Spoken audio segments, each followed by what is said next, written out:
Good morning. Welcome on in on this Thursday. Thanks for joining us. February 5th, DJ and PK.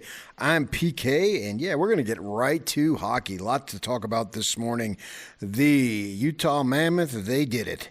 They beat the Detroit Red Wings 4-1 last night at the Delta Center. You had Schmaltz continued his hot play, and Clayton Keller, the captain, who's now off to the Olympics. Each of them had a goal and an assist, and then you had Jersey and Dylan Guenther also had goals. And, wow, the Mammoth, 8-1 in their home ice since the start of January. That's pretty good. Yeah, really good when you think about it now. They're off for another 3 weeks as everybody goes to the Olympics, or at least pays attention to the Olympics. Obviously, you'll have Karel Nemelka go. He stopped 29 of 30 chances. And Clayton Keller will be going. J.J. Peterka will be going. It's good stuff. The Olympics will coming up. The next time the Mammoth take the ice will be on February 25th. So that's a 3-week break, but we've got Olympic hockey, which will take center stage for sure as we turn our attention to the international game. Well, what we're going to do now is get you the post-game with Adrian Denny, get you his thoughts and the interviews, so we'll do that right now. DJ and PK, the Utah Mammoth head into the Olympic break after a 4-1 win over the Detroit Red Wings, a contest they led for the final 59 minutes and 3 seconds after Sean Durzi got the Mammoth on the board 57 seconds into the contest. Puck rolls around the boards from the Detroit zone. Alex DeBrincat turned it over, towards the net, they score! And it's Durzi sneaking one in to make it 1-0, not even a minute in. Utah would quickly make it 2-0, and that power play is back and rolling. Nick Schmaltz on the 5-on-3 with his 23rd of the year, and it was 2-0 Utah just over 8 minutes into the game. Mammoth 2 for 4 on the 5-on-3 this year. In front, they score, and it's Nick Schmaltz once again. He had the hat trick 2 nights ago. He's got another goal tonight.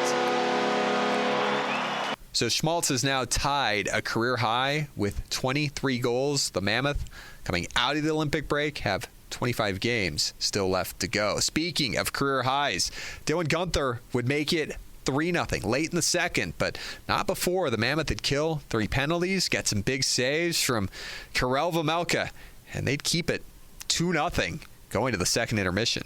Along the goal line, this is Kane looking over his options. One-timer, Snyder, rebound loose. Great save by Veggie.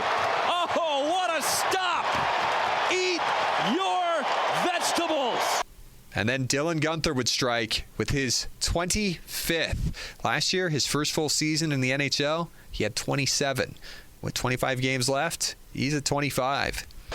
Guenther re-enters. Guenther speeding in on the backhand, shoots and scores!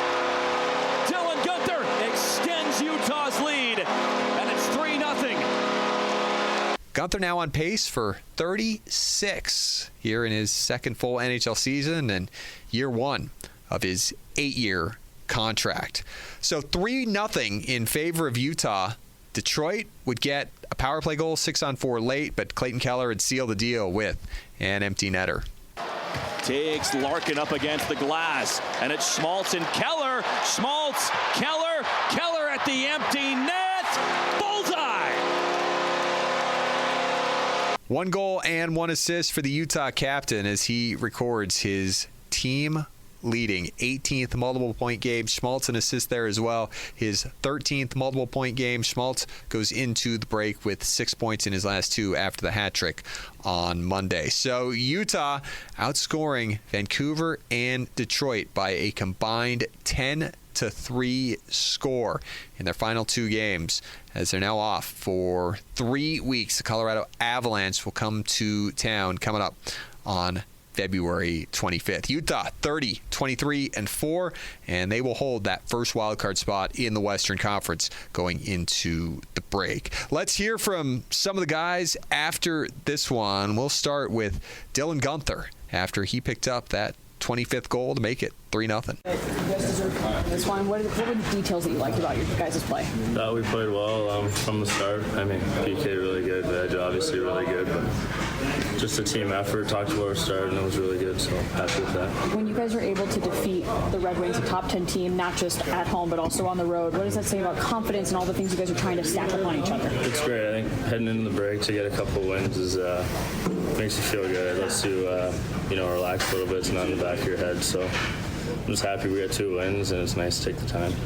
When it comes to just riding the momentum waves and the pushes by Detroit, especially in the second and third periods, what do you like about your team's effort there? I think just all the right intentions. I mean, even if we've made mistakes, I feel like guys were trying to do the right thing. And I mean, they're going to push one of the best teams in the league, but I thought we handled it well. How do you think you've increased in versatility this year? Yeah, I think it's important. I mean, you can't just try to score. I think just trying to be reliable. And, I mean, playing with different guys, too. I feel like I played with a lot of guys on this team this year, with some of the injuries that we've had. So, I think trying to manage the puck and then score in different ways, too. Is tonight's win a statement victory about your intentions as a team to make the postseason? Yeah, I think it's big. I mean, everybody knows it. It's really tight, and LA made a big trade, and we've got one of the best players in the league. So it's going to be close, and every point matters. To have gotten to where you are right now, shorthanded at times, there's always up and downs on a club. Why do you like your guys' chances when you guys get back and you got 25 games left to go? Yeah, I think because we battled through with injuries. I mean, we haven't played a full game with our full roster. I think a lot of teams will probably be back healthy, but I mean, Coles is a huge part of our team. So, that's a big player loss, and I thought that collectively we've stepped up and stayed in the race, and now just can't get complacent when he's back. I think we just keep pushing. 2 straight wins for you guys. I know it's a couple weeks before you guys play another game. How do you keep this winning momentum going when you guys return? I think just go have a good break. I mean, stay in shape, and I think you can take advantage of this time. We played well coming back last year, but not good enough. St. Louis was hot, and I think a lot of teams are going to come out flying. So just make sure that we're ready to go in the first game. How did Vamelka give a little bit extra tonight to make sure you guys got the win? He played unreal, like huge saves on the PK, especially. It's hard for us to win without how he played. So. Looking forward to watching him hopefully do that for Team Czech. When the shutout is on the line late in the game there, how important is it for everybody else to kind of help him out a little bit? I don't know. I'm not really thinking about Veggie shutout, to be honest. But no, I think we want to have individuals have success, and when the team has success, so do the players. And he's been a rock for us. I think he leads the team in wins, and just how he's able to go and perform every night because he plays a lot of games. So I think he just takes care of himself really well. And I don't think we're in the hunt without him. So thanks, Dylan. Karel Vamelka will go into the Olympic break no worse than tied for first in the NHL in wins. He picked up his 27th on Wednesday night. He stopped 29 of 30. He's now 27, 14 and 2, and for Vamelka, he turned in his best work of the contest in the final 2 periods. After Detroit got just 6 shots in the first, he turned aside 23 of 24 in periods 2 and 3 as Utah had that lead and nursed it. I'm so sorry to hear about the passing of your uncle. Do you want to share what he meant to you and what impact he had on your career at all? Yeah, he was a big sportman. He played tennis very well for a long time. So he taught me a lot. He was a great human being. So I'm gonna miss him, and I play obviously for him tonight. So this one is for him. In terms of the game itself, obviously special teams have been a big topic of conversation. What do you think of your team's ability to whip the penalty kill tonight? Yeah, I think we did a great job. Obviously, we took a couple of penalty kills, but we did a great job. And it was a big challenge for us, obviously, and it's a big win for us. Going into the break to have a big win like this, a dominant win, what does that say about this group and the progress you guys have made? I think it's just saying we are on the right way. We're hitting right way, and. We need to keep that same mindset for the rest of the season and just use the break for kind of reset, our mind, but have that same mindset when we get back here. How did the extra motivation, help you be really at the top of your game today? Obviously, just get 2 points and had a great feeling during the whole break to stay positive and just enjoy the break on the winning mindset. The next time you'll be out on the ice, you'll be wearing Czechia colors. What does it do to kind of have a big win like this right before the Olympics? Is that a good confidence booster? For sure, it's a big confidence. I wanted to get a win tonight because it's a huge moment for everybody, for the whole room here. And I think we played real well. We deserve to win. Do you have to switch mindsets kind of going from this game into an Olympic game? I would say I should try to keep the same mindset kind of. Obviously, the ring would be the same size, maybe a little smaller. So, I don't think it's going to be like big difference. So Utah goes 12-5-1 from Christmas into this Olympic break. And at the Delta Center, 8-1-1 in 2026. Let's hear what head coach Andre Turney said after the game. Hi, everyone. Solid game by our special team. Our goalie was rock solid. It was a huge win for us. Hell yeah. What else? What stands out about seeing so many different guys contribute on the score sheet every single night and just the balanced scoring your group has? Yeah, we do have that. You talk about the scoring, no doubt, but as well, I think everybody contributed. I think our fourth line was key tonight in the third period, especially. Big fight by Turbo, but in the third period, every time they were on the ice, they got on the forecheck, they got the puck deep, and they spent some time. I think they gave us some energy, so that was really good. And same thing on the back end. I think we have that's one of our strengths. We have that. How big is it when the goalie can put up a performance like that? Help you to win games, no doubt about it. I think that's. I think he's been on a good stretch. Played a lot of hockey. He's going at the Olympics. Happy for him. Happy for you never know how those guys who's going in the Olympics after will be able to stay in the present.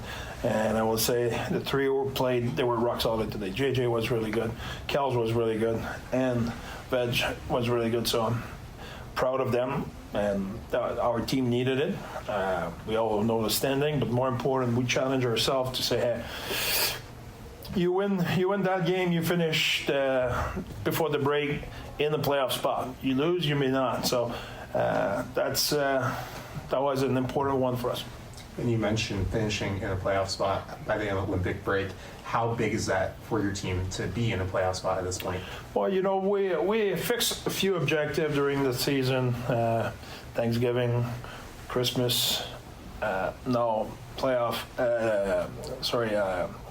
Olympic break, and we hit our objective so far. So the next one will be the finish line.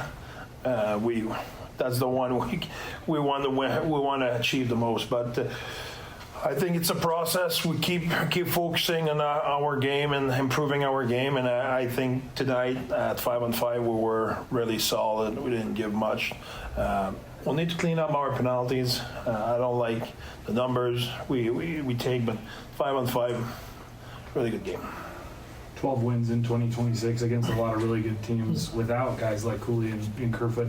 How has this team grown to that accomplishment? I think it's a good question and deserve a good long answer maybe, but the big thing is we have that, but we have guys who are really good in their own ways.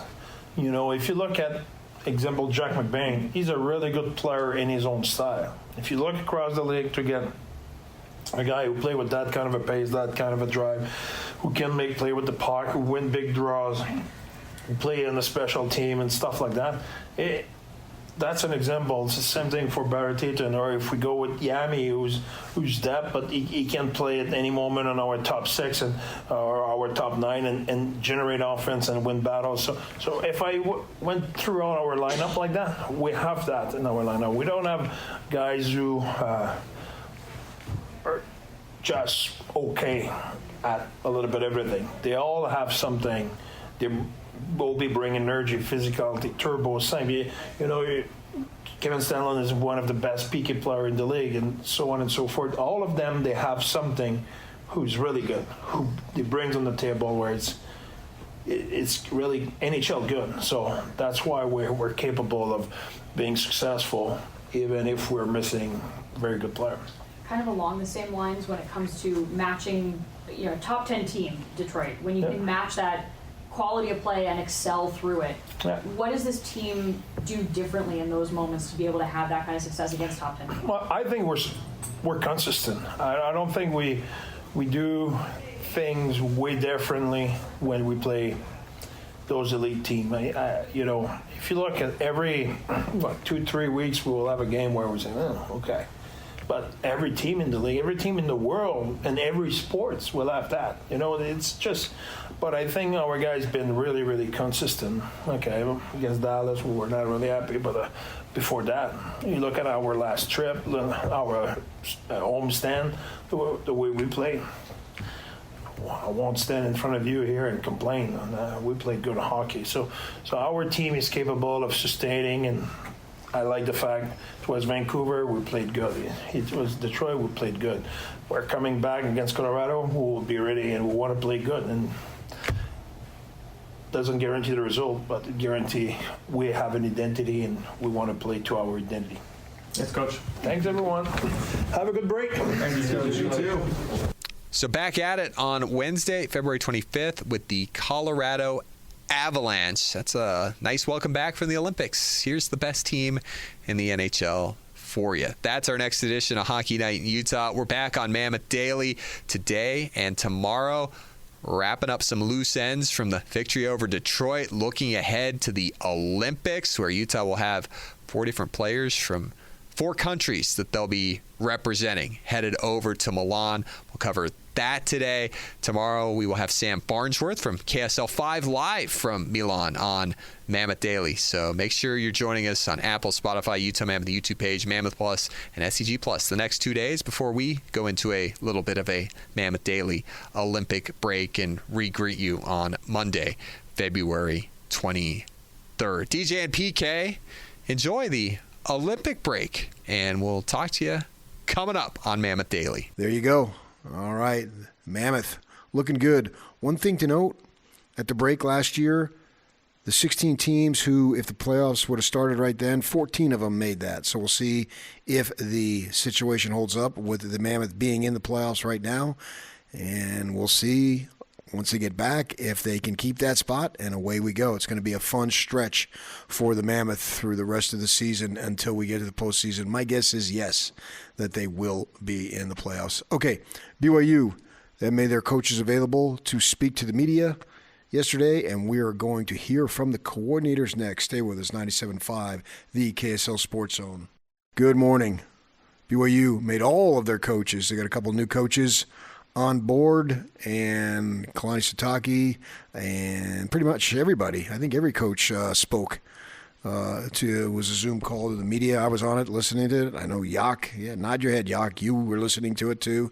You asked some questions. I just listened for all the astute questions. And let's hear from the coordinators.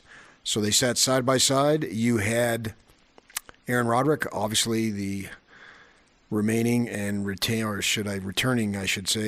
offensive coordinator. And then also you had Kelly Poppinga, who is new to the job now. Kelly Poppinga will be joining us in just over an hour, the bottom of the next hour, and he's the new coordinator. And so we're going to hear from both of them what they have to say about the recruits, about transfers, quarterback position. Kelly, what he's going to do, replace Jay Hill. Each of them, they're together speaking, so you hear both of them. You'll hear the questions addressed to either or. So let's get to it. Well, it's hard to summarize recruiting classes now because we have high school players we sign. We have guys that go on missions. We have guys that come home from missions, and then we have transfer portal guys. But overall, I think we've made a lot of good progress in upgrading our roster. Had a quarterback come home from a mission in Enoch Watson, and then signed one to send on a mission with Ryder Lions. And then we had a pretty big group of receivers coming in. We felt like we needed to improve there. And tight end, that's one position where, we went through a few years where it was kind of tight end by committee, and we've made a very concerted effort to get better at tight end. BYU should always be great at tight end, and frankly, we weren't for a few years there, just depth reasons. And now we feel like the future is really bright there in the next several years with the signees and transfer portal guys and return missionaries. And then really, really excited about these O-linemen as well. So we can get into more detail about those if you guys want to ask questions. But super excited about the group. Yeah, similar to what A-Rod just said, I think, this came down to, on paper, the best recruiting class in BYU history. And so I think both offensively, defensively, even some special teams things that we did, really excited about where we are, especially defensively with some of these linebackers, the inside backers that we got and the outside backers that we're be able to get not just, out of high school, but the portal. Cade Ulave is a big pickup for us, and we're excited to see him have an impact here. And then just a bunch of these other guys that we've been waiting to come home from missions. I just think we're in a really good spot. I think we're as deep as we've been defensively since I've been here in the past 3 years.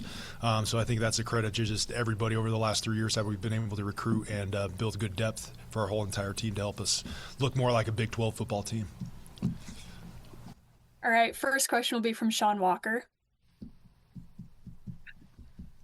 Yeah, A-Rod, you talked about Enoch Watson coming back home off of a mission, and he's a guy who I think he got home a little bit early. He got to campus really quick, kind of unofficially being around the team and everything. But how excited are you for him to provide a little bit of depth behind, obviously, a pretty good quarterback that you've got in Bear Bogmeyer?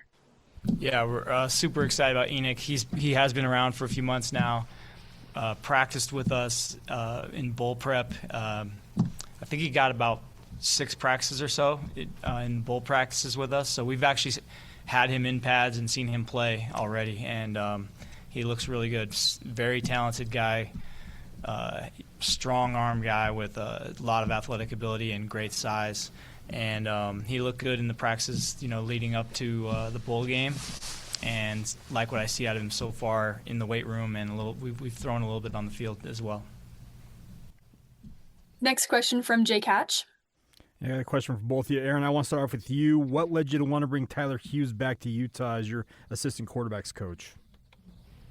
Tyler's a really good coach. He's been on our radar for several years. We've just stayed in touch over the years and talked about the potential for him to work here at some point when the time was right for everyone. And this, just the way the stars aligned this time just seemed to be the right time. So, it came close to happening a few other times in the past, but wasn't always right for both parties. But he's a very good coach, a wide variety of experience. He's coached just about every position you can think of. He's been a head coach, and he's coached all over the country in some good programs and in the NFL.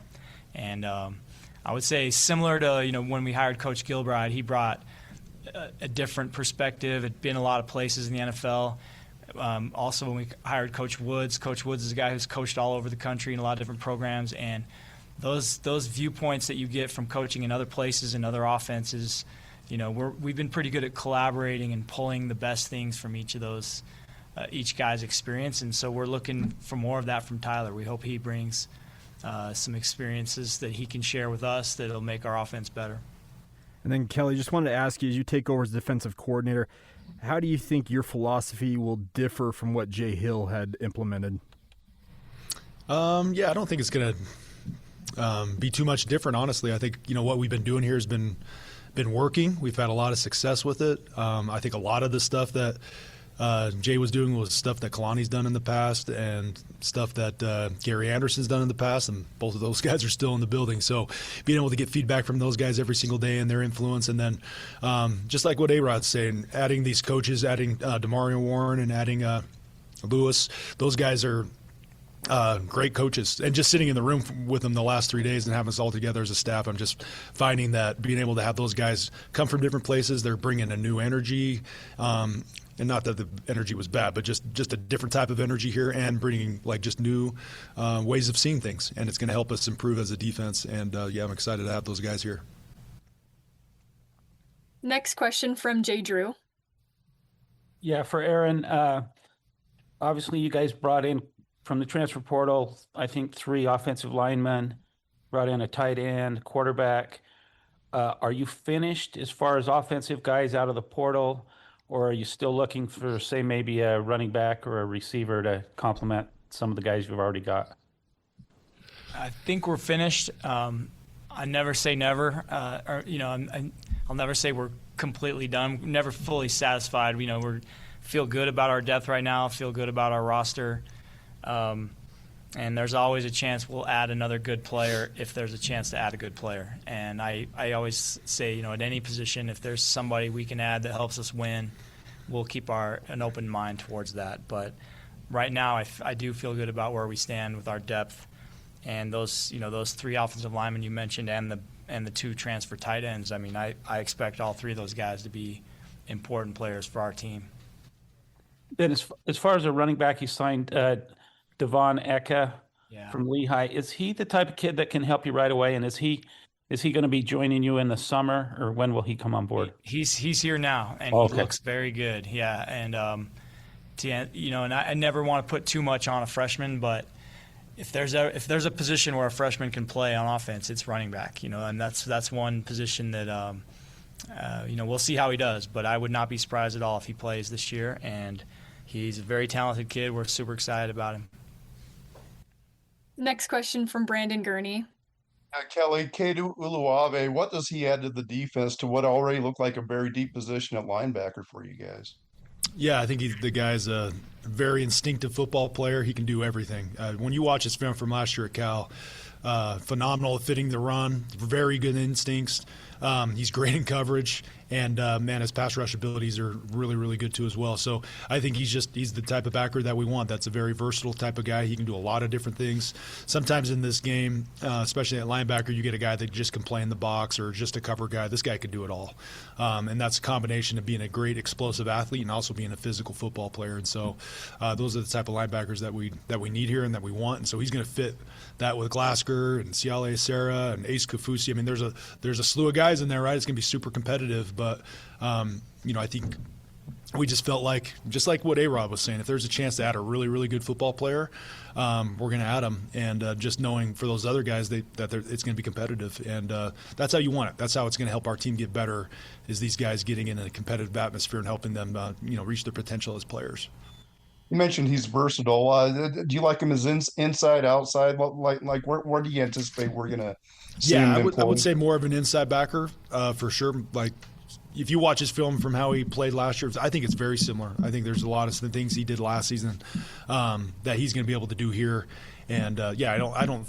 For him, it's just going to be knowing what the verbiage is going to be for him. I think the techniques are very similar to the things that he was doing in his defense at Cal. It's just understanding just how we call things here. And so just that experience that he has of playing and being a great starter for the past 3 years, I think that's another part of it too as well. That's really hard to find, is somebody with that type of experience and production that he's had, and be able to add that to your team. It's going to help us, I think, as a football team for sure. Next question from Mitch Harper. This question's for Aaron. In December, Coach, we had to speak in code with you regarding Red Rider Lines. Now that he's officially signed, I'm curious, what are his strengths that really pop off the page to you as far as him as a quarterback prospect? Well, he's an elite passer. I mean, he can really throw the ball. Makes every throw you can make. He's a super athlete. He makes a lot of plays off schedule. Buys time, keeps his eyes downfield. He scrambles to throw. He's a good runner too, but he scrambles to throw and makes a lot of plays. He's a very, very talented thrower. I mean, one of the best you'll find anywhere. And so yeah, super excited about him. Won a lot of games in high school, and expect him to do the same thing in college. What's the roadmap for him when he arrives on campus? And it might be a big question to ask just because everything's so year by year in college football, but like with Bear and with Ryder, like what's kind of the roadmap you've kind of laid out for him? Well, you don't look too far ahead. Like right now, it's just go on your mission and focus on your mission. And when he gets home, I mean, he's a good player. So what I tell all these guys is we're going to sign the best quarterback we can get every year. And there's always going to be 3 or 4 really good players in that room.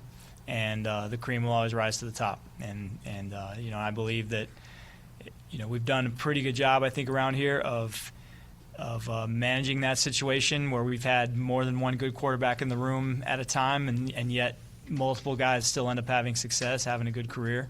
And so we'll work our way through that as we go. And then the other thing you just know is there's just change every year, So I think it's a little bit of a fool's errand to look too far ahead and say, well, we're going to plan this and this and this. We're just going one day at a time right now, trying to get a first down and win the next game. And right now, we just want Ryder to be focused on his mission. Next question from Jay Catch. Yeah, Aaron, I just wanted to ask you, you brought in 3 offensive linemen. Is that because you guys were just low on bodies, or you felt like you needed to bolster that unit? You can never have too many good old linemen. Last season we were fortunate we didn't get as beat up as we have in other years, and so we rotated 7 or 8 guys last year on a regular basis.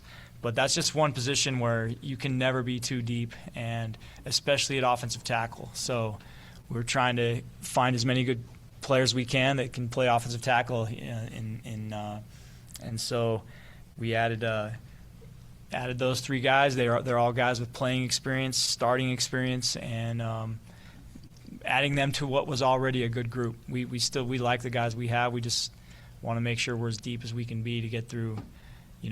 This year was 14 games. We're hoping it's at least that many next year. And Kelly, your unit, speaking just defensively as a whole, very low turnover by and large. I know you lose Jack Kelly, you lost Logan Latui, but does that instill confidence that, hey, we got a lot of continuity here, we should be able to take the next step? Yeah, as we're going through the cut-ups right now as a staff and we're watching how we played last year, we got a lot of really good players out there, and so we got to continue to get them better. There's improvement that everybody can make. But, yeah, we got, a lot of production that's coming back, and going through that this morning as a staff is just making sure we're putting those guys in the right positions, getting the best 11 guys on the field that give us the best chance to play the type of defense that we want to play. And for these guys, it's not going to be, from my perspective, I don't want to change a lot because that would be kind of dumb of me to do with all the success we've had and the type of experience that we have, right? It would be pretty foolish of me to come in here and say, hey, we're going to change this defense around, change all the terminology with all this experience that we have here. And so we're going to let these guys play what we've played. There'll be some little tweaks here and there, but we want these guys to play fast because they got experience in this scheme. And so, yeah, there'll be some things here and there that you might see that might be a little bit different, but for the most part, this is, like I said before, this is a defense that Kalani and Coach Anderson have used for a long time that, Coach, that Jay used to kind of put his little flavor on, and I'll probably have a little bit of the same. We'll have my flavor on it, but the base will be its base, and that's how we'll go forward. All right, next question from Jay Drew, and then we'll finish up with Mitch Harper. Aaron, we've heard Kelly talk about how after Jay left that the defensive coaches worked the phones for like 3 straight days on roster retainment. Did that also happen with offense? Was it touch and go with any of your offensive guys, or was it pretty much a given that most of them were going to come back? Yeah, I felt like Jerry Maguire. I was on the phone so much after that bowl game, and the good news is we have really good, great kids in this program. I think we have the right guys in this program that love the team culture. But it is a real thing out there where your best players, there are people trying to get a hold of your best players and trying to get the word to them that, hey, we have this much money for you if you come here or there, and it's happening, okay? And so it was a situation where you're making sure that we're staying in touch with our best guys, staying connected to our best players, and reminding them about the success we've had in the past and what we want to accomplish together in the future. And so we were really fortunate that all those guys chose to stay. Our top guys, LJ, Parker, Bear, obviously, Bruce Mitchell, all those all-conference type of guys that could probably go just about anywhere they wanted to, and if they wanted to go test the market or whatever you call it. But all those guys chose to stay, and I think it says a lot about Kalani and a lot about his team culture, and it says a lot about those guys too individually, that they chose to stick together. They care about each other. They care about this program, and I'm super excited. I think we're probably the only Power 4 team in the country that retained everybody. I mean, we hung on to everybody that we wanted to stay, and a few of the guys that left were guys that we were amicable. We helped them, or we're we're helping them move along to a better situation or whatever. But super excited about that. And yeah, it was a little bit of work, but not too much, because most of those guys they're really committed to what we're doing here. All right, last question from Mitch Harper. Yeah, Kelly, I wanted to ask you about, some return missionaries, just maybe early returns on some of these guys on the defensive side, like a David Tangalano, Davu Tuataga, and Adney Reed. Just maybe early impressions of guys that you're involved with their recruitment and how they're looking so far, coming back. Yeah, David got back, during the fall, right at the end right there, and just started getting in workouts, and he looks good. He looks big, and he looks strong, and so I think he'll be able to add some depth into the defensive line right there.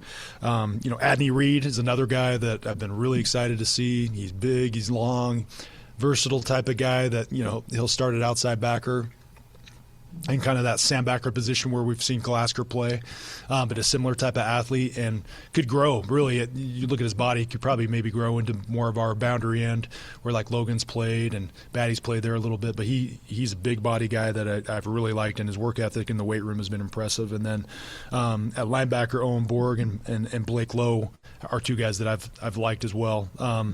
Both guys that were really, really good athletes and kind of undersized in high school that have put on some weight, matured a little bit, from their missions, and have come back and looked like the type of linebackers we want linebackers to look for. Both guys are 6'3", both can run, both are big and strong guys for just coming home off their mission. And then the other kid that came home off his mission that I really liked that was at Kansas State before is Jake Clifton. And so he was a guy that we had seen on film and had a ton of success, started for Kansas State before he went on his mission, and then, leaves on his mission and decides to transfer here. And another guy that's, going to add some great depth this season. And so, I think we're very deep at the linebacker position. Like I said before, just the competition in that room is going to be fierce, and that's how you want it. That's what's going to make those guys better. It's going to make our team better. And then, Aaron, I just wanted to ask you, Kyler Casper's a fascinating talent, but he's dealt with injuries in his college career. What did you like about him in the portal, and what do you think you guys can get out of him in his 2 years of eligibility remaining in college football? Yeah, with Kyler, the injury was really held him back from having the kind of success he wanted to have at Oregon. We checked that out as much as we can. Our people did, and everybody, he's full go right now, doing everything. So we're excited about that. And in his case, that's usually when you go to the portal, you're usually going for guys that are proven. They have film. They've proven what they can do. Like in the case of all three of the O-linemen we took and the two tight ends. In Kyler's case, this is a situation where we had connections to him. We've known him for a long time, wanted him in high school, weren't able to get him, but we're banking on what we know about his character, what we know about his family, what we know about his athletic ability. We're betting on him producing now that he's healthy. And it's a projection, but, man, he has a lot of talent. He is all of 6'6", and what I've seen of him so far is very encouraging, and we're expecting big things. Okay, there you go. That was the BYU coordinators. All right, well, we've got Olympics. The Olympics starting today, and then the opening ceremonies tomorrow. KSL, Channel 5, Sam Farnsworth, along with some other news people, will be there. We'll have all the coverage for you right here on the Sports Zone, of course, and on the television at Channel 5.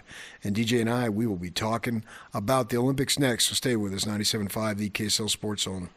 DJ and PK, it's 97.5, the KSL Sports Zone. PK. Yeah. We don't talk a lot of Olympics on this show, but come this weekend, there's going to be a lot of Olympics all over your TV, and obviously streaming as well. We're about to get 2.5 weeks of it nonstop. So I guess the question here is, how excited are you? How excited is the audience? How fired up are people for the Italian Olympics?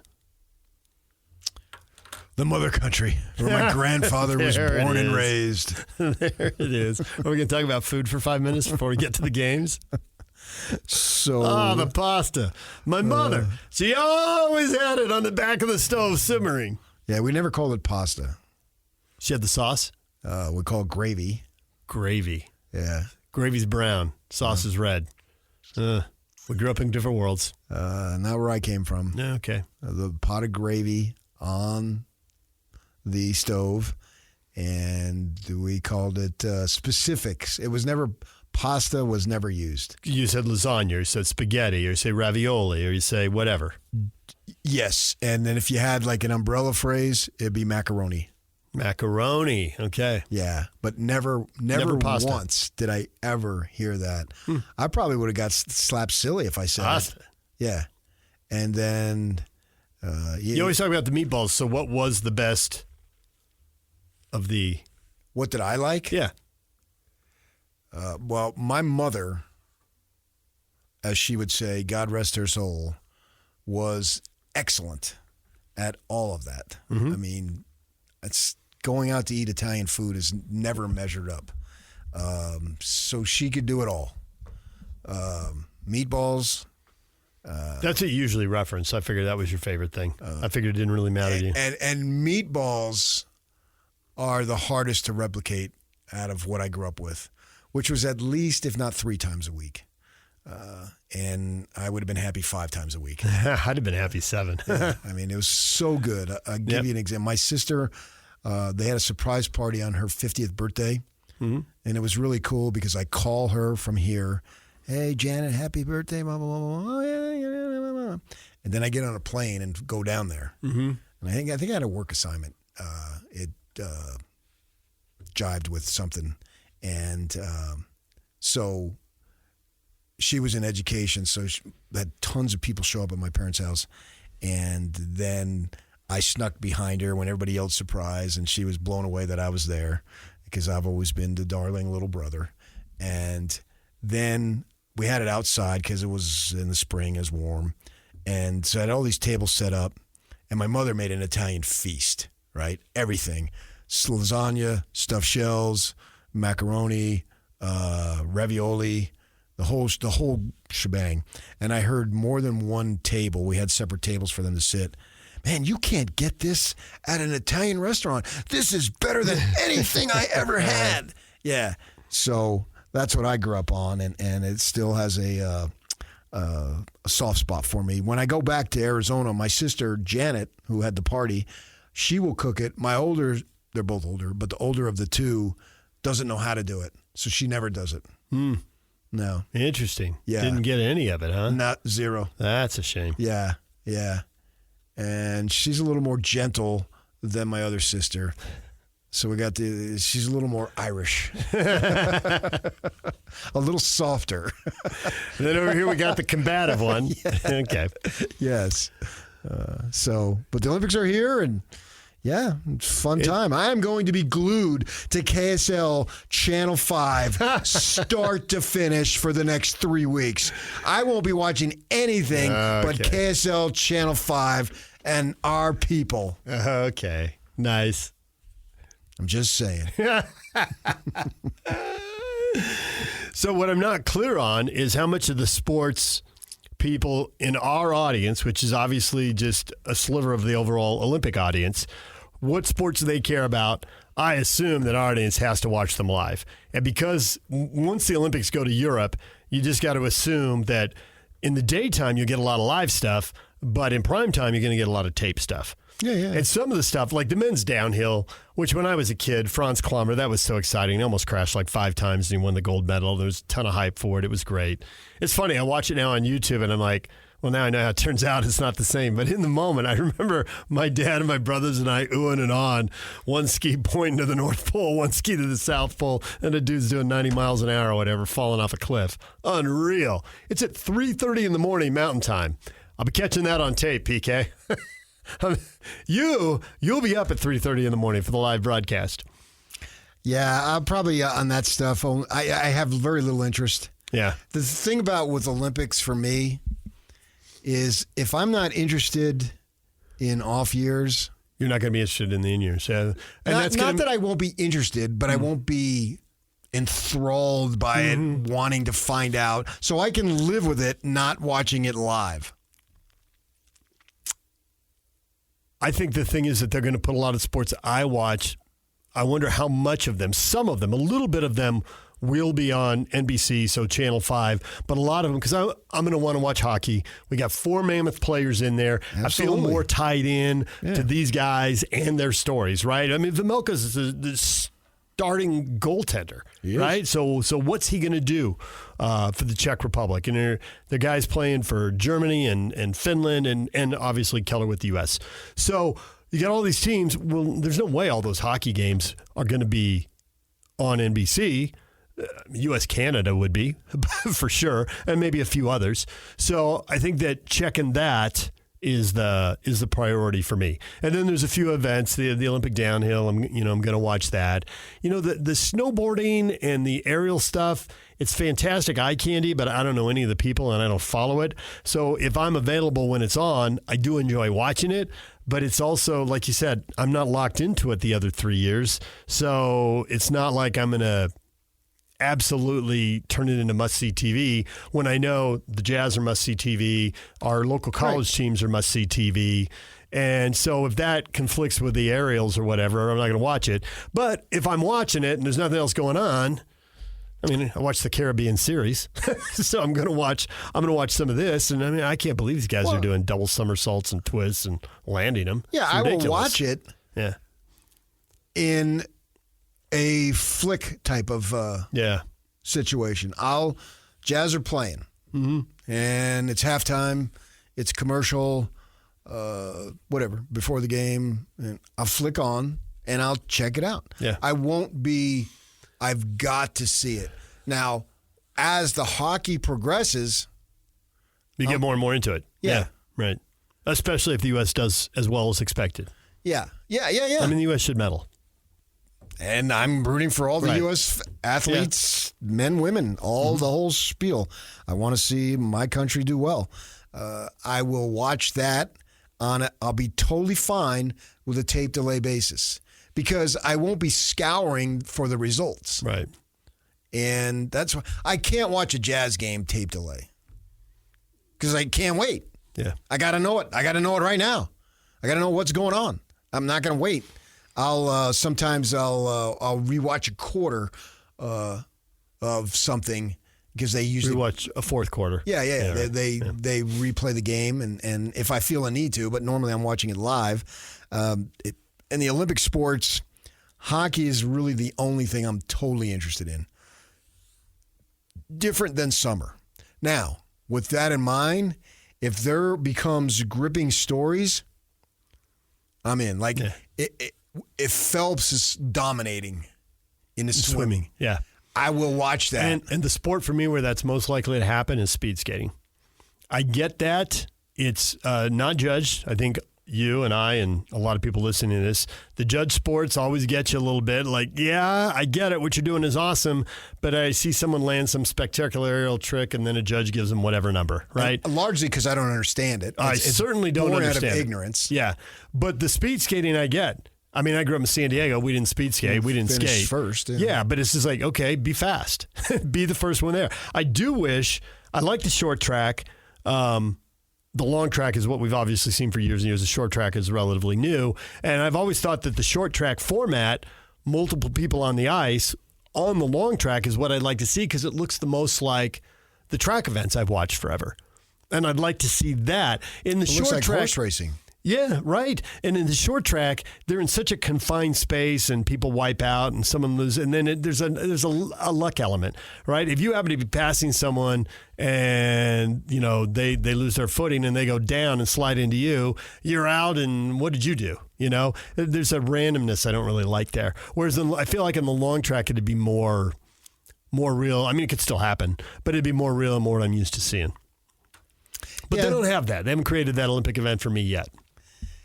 And I think I'm drawn in by the basic idea of competition. Yeah. And people who've been training. And there's something to be said of these aren't these pampered stars who take the public for granted and all that stuff. And I hope from the U.S. perspective that we see some people dominate and then they become stories unto themselves. Mm-hmm. Because I think that we basically tune in for stories. Yeah. The Olympics become stories. And we learn about them, unless it's basketball and I'm watching Steph Curry go off in the second half because I want the U.S. to win, blah blah blah. But that's already an established story. Even if it's not a story, it's still a story. They don't need something to develop because the development will take care of itself. In these other sports, I want to get to know. Have somebody who dominates. And Eric Hayden back in the day. Yeah. Is he a doctor in town? He's a doctor in Park City. Yeah. And that's cool, right? Right. You remember that name. All these years later, you remember the name. And Derek Parra. Yeah. Who I've seen him around town a few times. The last time I saw him was on a bus at long-term parking at the airport. We dropped off our cars. We're heading to Terminal "What's up, DJ?" I sat down and I looked up, and he was sitting right across from me. Did he? And it's not he knew who I was, and I knew who he was. Of course he did. Well, I'd interviewed him. So. Yeah, regardless. Stop it. He's seen you on TV. Yeah, okay. Derek Parra would have no idea if I was Gerardo Parra. Have you ever interviewed him? No. Oh, okay. Oh, no. Once I came to town and my inadequacies were established, it was understood that I would never get near any Olympic event What's whatsoever. the trip said? You stay away from the Olympics. Go to your college basketball game and leave us alone. The grown-ups over here doing the Olympics. You're not good enough. Yeah. That's what they told me without telling me. And so, no, I have never, I'm not sure I've ever interviewed an Olympic athlete. I can't get anywhere near them people. They have you're not good enough. Get out of here. Who are you? You never won Sports Writer of the Year. So anything else you like, especially that jumps out at you? The ski jumping? I like them flying through the air.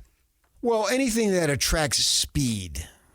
That'll get you. I think speed, fast cars, fast whatever.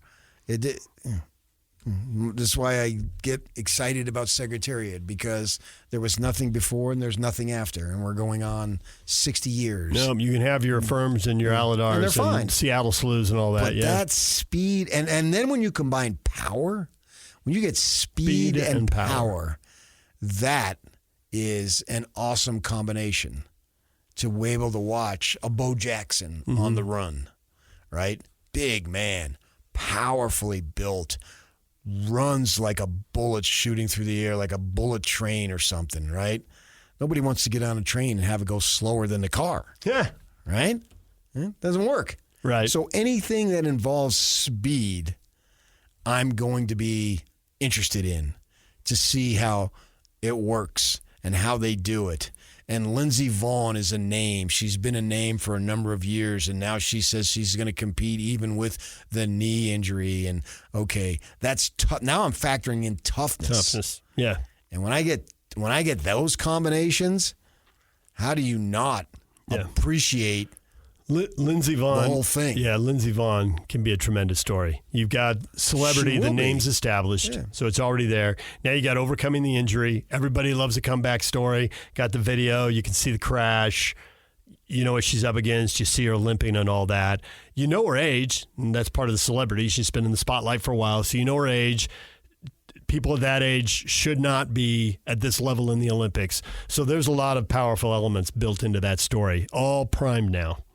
Yeah, and that will cause me minimally to have a mild interest to I'm all the way in, somewhere in between. Not, and I'll readily admit, not as much as the summer. Summer, there's way more sports, volleyball, swimming, track, basketball. And you've got some experience with all of them. Yeah. Yes, I've covered all of them. Yeah. At one time or another. I actually did cover Olympic trials figure skating. Aha! Yeah, and I didn't know what the heck I was doing. But I tagged around. Yeah. There's a gal named Lisa who worked for the Riverside paper, and I told her, I said, I don't know anything. And she says, I got you. Yeah. I'll just follow me. Follow around. Yeah. You wrote down quotes and you figured it out. We were at the forum. Nuts and bolts. And I had to go to the forum for a bunch of times, and I just followed her around, and she told me what mattered, what didn't, and I gained a little knowledge of that. And my mother loved figure skating, so I sort of have we've all kind of been there, haven't we? little My soft mom and spot. grandmother watched a ton of figure skating. Yeah. She loved the elegance of it. I've always thought it's one of the crazy things about the NCAA. Everybody's trying to make money, and they're adding all these sports. Why don't you add the one sport that you know people are going to watch? I mean, all these TV networks, the Big Ten Network and all that. How do you counter-program Monday Night Football? Put on Ohio State, Michigan figure skating. What are you doing here? And you can say it's the ice in the arena. It's like, okay, but there's like 150 hockey teams, so 150 schools are already set up and can do it.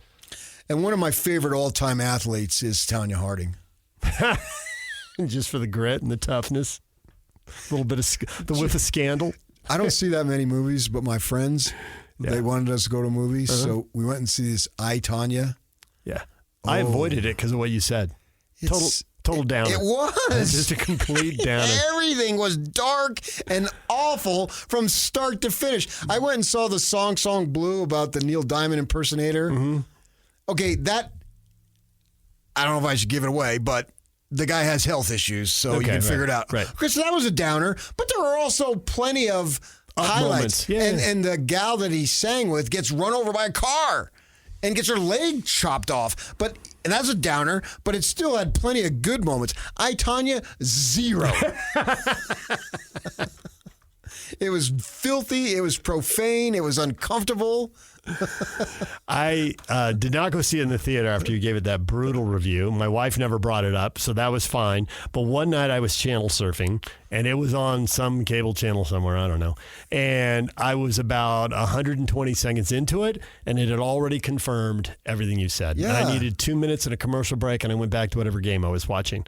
It was just like, yeah, that's what he said it was. I mean, I don't need exclusive rom-coms here, but that one. Exclusive rom-coms. That was a total downer. Man. You going to the theater to see Jennifer Aniston be vulnerable but lovable. No wonder why Tanya was the way she was. Yeah, right. If that was anything true. It's not an accident. That was man. brutal. Yeah. All right, Olympics. There's going to be Olympics all over. There's already a little women's hockey to get all the dates in and all the arena. That's already going. But, man, Saturday and Sunday, it's full schedule. It is on the weekend. There'll be a ton of things to watch. The Olympics, are you excited about it? Yeah, we'll see what happens over the course of the next 3 weeks or so to see what's going on internationally over there in Italy. We'll get you caught up on what you may have missed overnight. The Jazz making some moves again. Trade deadline is today. Hey, they may still have some more moves in store. We got What's Trending coming up next. Stay with us, 97.5, the KSL Sports Zone. It's time to get your morning started with the news you need to know. News update. This is What's Trending with DJ and PK. Hashtag Utah Jazz. Ace does a really good job of using his pivots. It's a real weapon for him. He drives, kind of little bump, pivot, and then he can shoot his little mini fadeaway because of his length and athleticism. But to get a whistle, you do have to play through the point of contact, and I think that Ace is doing a better job of that. I also think that he's doing a better job when he does go to shoot, of recognizing that the rules in the NBA protect shooters, and you don't have to contort your body as much as you think. Like, you have the advantage of the rules. That's Will Hardy talking about our guy, Ace Bagley, obviously, as he's going to continue to get some playing time down the stretch here as we head into, what are we at, the final 29 games? Jazz made some moves, didn't they, man? Lonzo Ball. He's in, he's out, just as quick as that. I think they might make some moves today, talking with some folks over there. They feel like they're really busy. They got a lot of stuff cooking. We'll see what else happens. I know they Jock Lawndale was barely here, on his way to Atlanta. So they pick up second-round picks, and then they get cast considerations. And the Jazz are back in action. They playing tonight, Yak? Is that the game? Yeah. The Atlanta Hawks. And Atlanta made a big play the trade. Hawks. Yeah, they play the Hawks, and Atlanta made that trade for Kuminga and Buddy Hield for Jonathan Kuminga. So and Porzingis hasn't been playing, but they have an opportunity to be a little shorthanded here. So we'll see. We'll see who's available and who plays, because now you made the trade, the big trade, and I was like, by accounts here locally, there's some other folks nationally that maybe don't like the trade, but I think we're thinking at getting just Jaren Jackson in, but we don't want to see a whole lot of Jaren Jackson now. And the Jazz are still going to be shorthanded because the players that they got in the trades, the one that they kept anyway, they're still not going to be here. Certainly Jaren Jackson doesn't need to play because that first-round pick becomes important to the team's development. You could argue that the first-round pick becomes even more important in terms of their pursuit of winning next season. So it is important, obviously, that they continue to lose and get that pick. We'll see what they do today. What's the trade? It was 1 o'clock our time, I think. I think it's 3 o'clock Eastern time. Correct, yeah. I'm just going to say 3 o'clock BYU time. BYU there we TV go, time. BYU time. BYU TV time, yeah, as they continue to announce everything from the Eastern standpoint, and I don't know why, but it continues to bug me, but nevertheless. So 1 o'clock our time, I wouldn't be surprised if around the edges, if something else is done.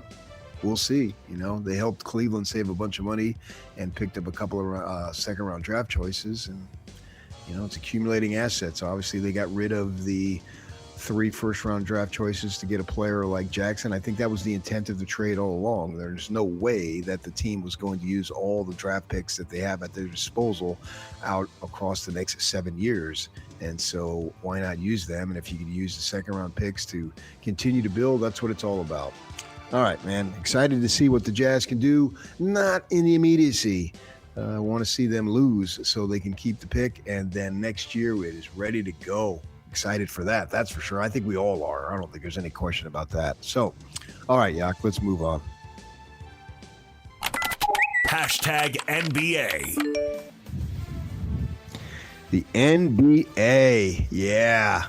What do you got? Oh, man, a bunch of trades going on. It is hard to keep track of all of them. I wrote them down, so I got to look at the paper.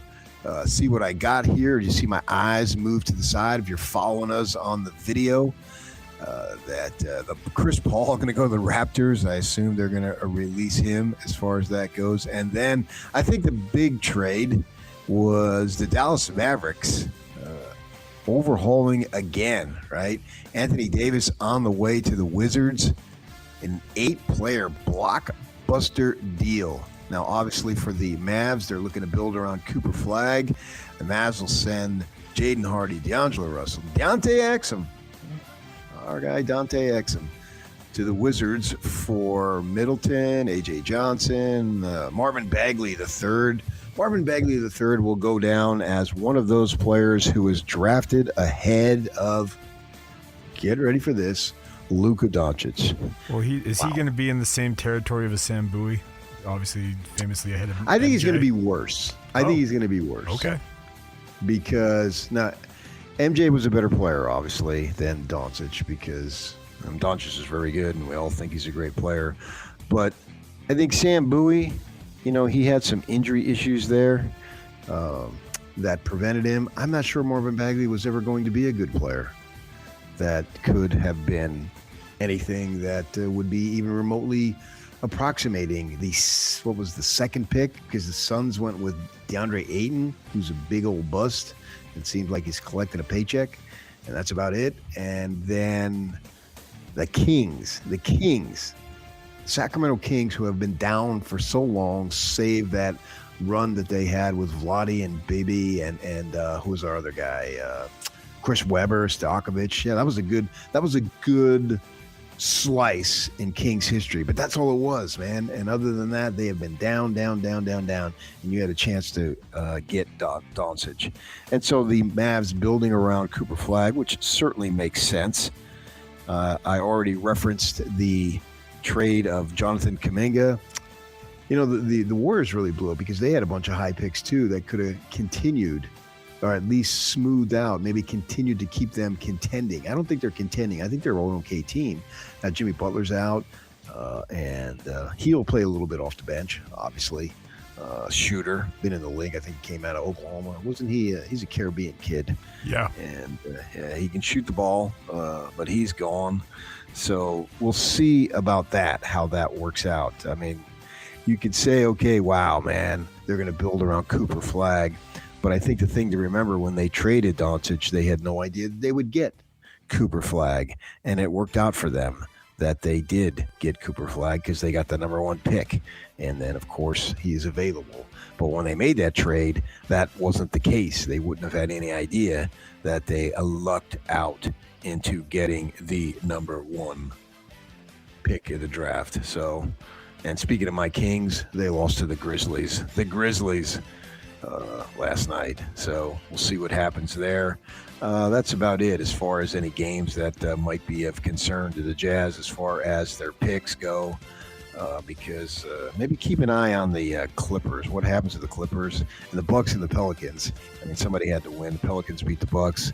You know, I'd be concerned about the Bucks, particularly if that's the big name still remaining on the board. Obviously, is Antetokounmpo. If he gets traded today, what happens to the Bucks? And even if he stays, he's not playing. So watch out for the Bucks. It all leads to the just imperative nature that the Jazz lose some more ball games. And each time they get a win, it's like, oh my gosh, we gotta wait now. We gotta wait another game to see if they lose. But you know, the good young players play well.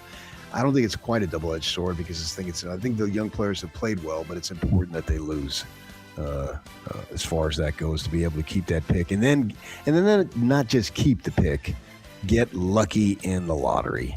And at some point, man, they got to get lucky, right? Because they haven't been lucky in that lottery. And now here's the opportunity. So hopefully they can do that when we get to May and finish up the season on a low note, unfortunately, in terms of winning and losing. All right, let's get on to a big, big story. That would be college basketball. Hashtag college basketball.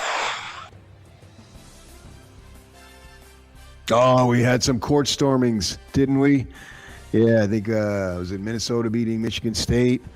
17 people in Portland were all fired up as the Portland Pilots beat number 6 Gonzaga. And they were a 22.5-point underdog. You never know. I'm saving the worst for the last, or the last for worst. Utah State, wow. Watch that game a little bit there. They just put it on New Mexico. That was like a, 3 or 4 point game? I think it was, was it 4? Utah State put a putback in at the buzzer at the end of the first half to up it from 1-4, or 1-3, I should say. And at that point, they're thinking, all right, this is going to be a ball game. But they just go down to Mexico and just put it on the Lobos in the battle for first place in the Mountain West. They hammer them literally by 20 points. That was impressive. Was it? Yeah, it was 20, wasn't it? 88-68? Was that the final? Something like Correct, that? yeah, it was 20-point margin. Yeah, wow. That was awesome. And, man, they moved the ball, play some defense. You know, I got to say, each time I watch the Aggies play ball, and, you know, I've since he's a freshman, Falstaff, he's so good. Filling up the stat sheet. What he had, 19 points, 4 or 5 from 3. But he rebounds. He can pass the ball. He can set teammates up to lead to an assist, meaning he can dribble the ball, all that stuff. He's going to give you all he's got defensively. I just think the world of that kid.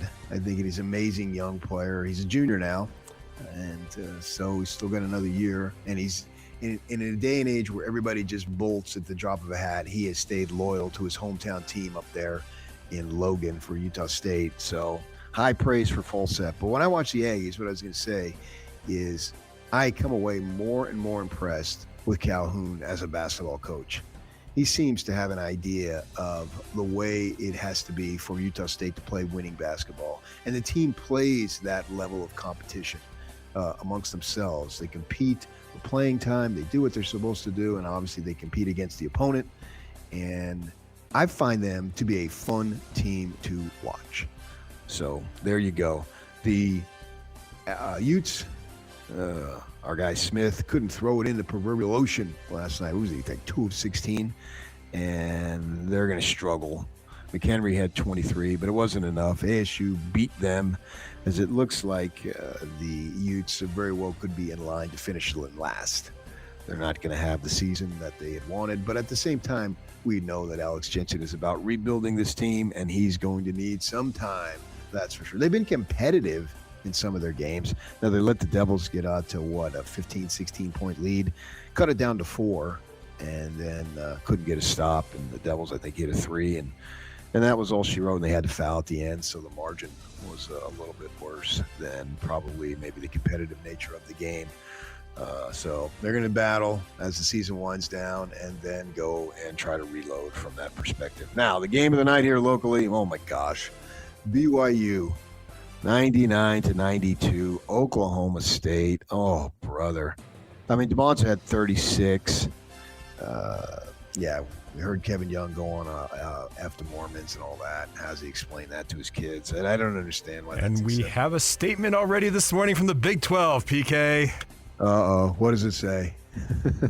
My computer is now freezing up. But statement from Big 12 Commissioner Brett Yormark, quote, the Big 12 Conference is aware of and is investigating reports of inappropriate chants that occurred during last night's BYU-Oklahoma State men's basketball game.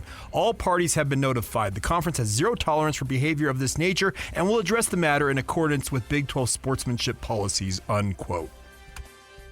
So we're going to have thoughts and prayers out to BYU? Sure seems that way. Nothing's going to be done. Hire more security and have cameras. I put cameras in there and point them. I would think, now I can't vouch for this across the board, but I would think it would be ignorant students, particularly of the male persuasion, who, as we know scientifically, their brains are not fully formed until they're 25. So, or maybe, how about this? Have DeBonsa teach a Book of Mormon class in each of the institutions in the Big 12, because they were talking about that. It's his favorite class, right? Yeah. Yeah. So maybe a little education, or we're going to stop the game and we're going to require the coach to go ahead and say something, take the mic.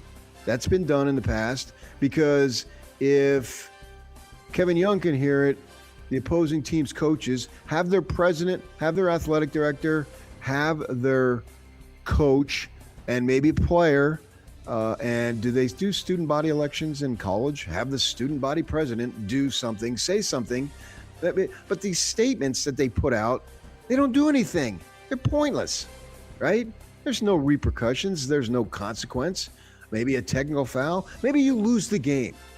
Maybe if you chant that, we're going to stop the game. The game is over. I don't know. That's obviously way too drastic. So probably not. But to your point, PK, we have in international soccer, if there are some chants that have been told, if FIFA, if anybody hears them, they will either stop the match until it stops, or they will call the match off. So yeah, there is precedent for something like that. Yeah, and DJ isn't here today, but you're carrying the banner for soccer, and let me just say, praise the Almighty that you're here to carry the banner for soccer. You're welcome. I'm just trying to give you some context. Right, and I need context, and I think soccer is the standard, and it is the number one sport in the world, obviously. But the Cougars play some freaking defense, and can you act like you care with the basketball in the first half? Just throw it out of bounds then. At least that gives you an opportunity to get your defense set. My goodness, you are bad. You are a bad defensive team. The last 2 games, teams scored over 90 in a 40-minute game. That's absolutely unacceptable.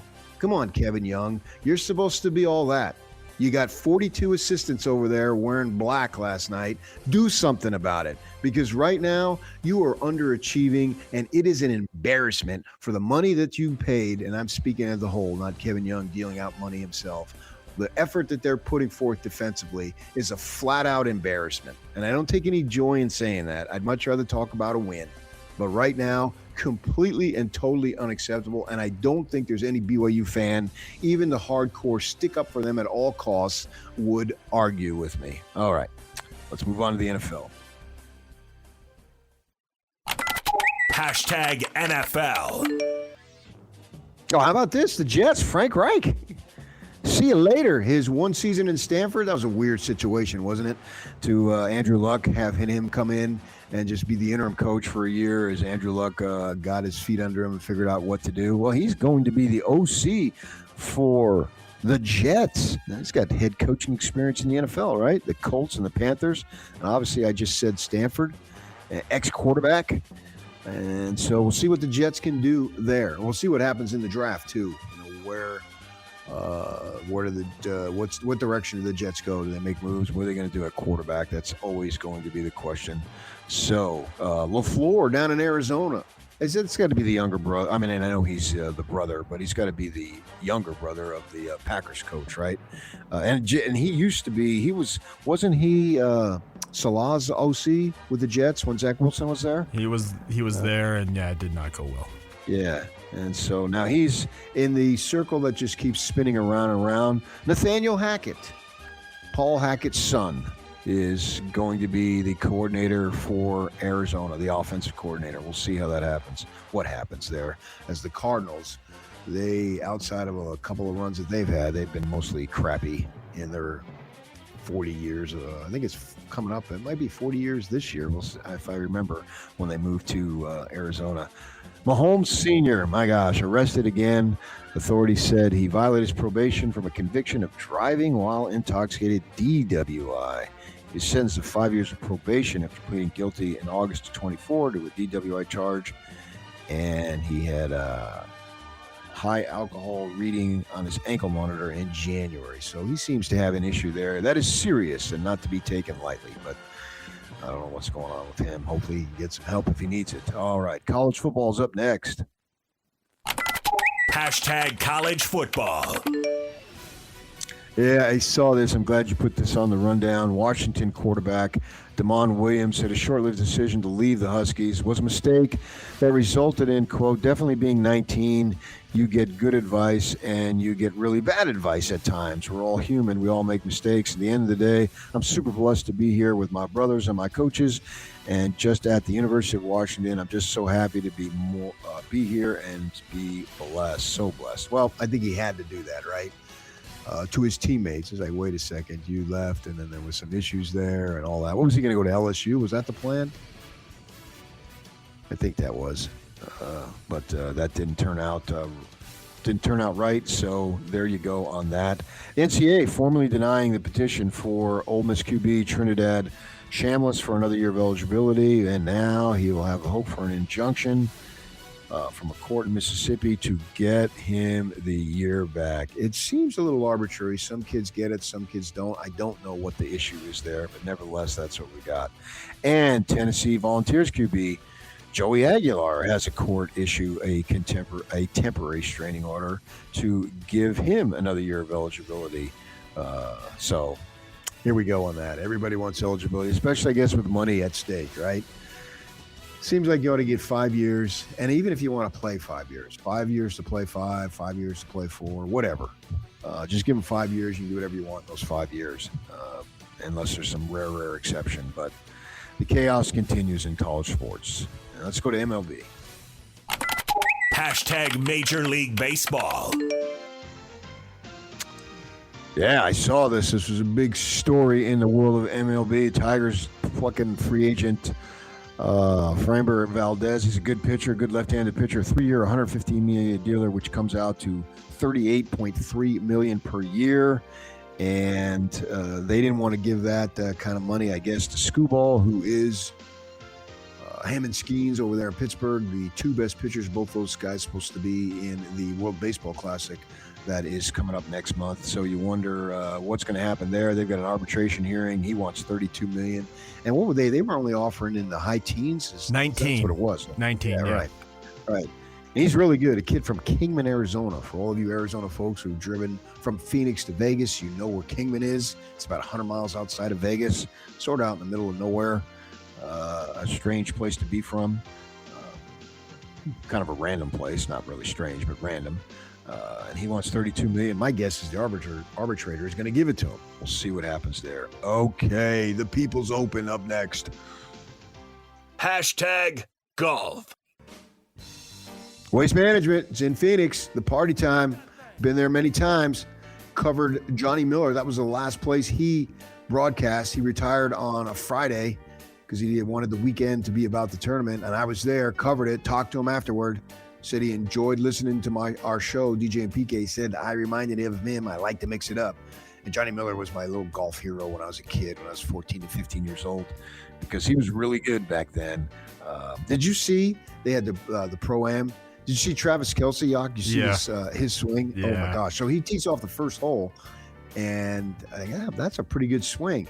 Then they get to 16. Obviously, that's the famous hole.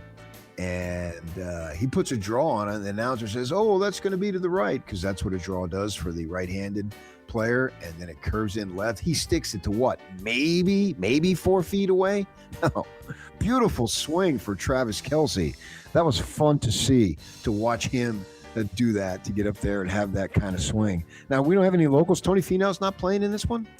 I don't believe so, which is strange because usually he's played. He lives right down the street. Yeah.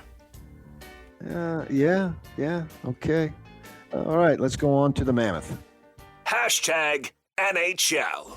Puck rolls around the boards in the Detroit zone. Alex DeBrincat turned it over, turns the net, they score!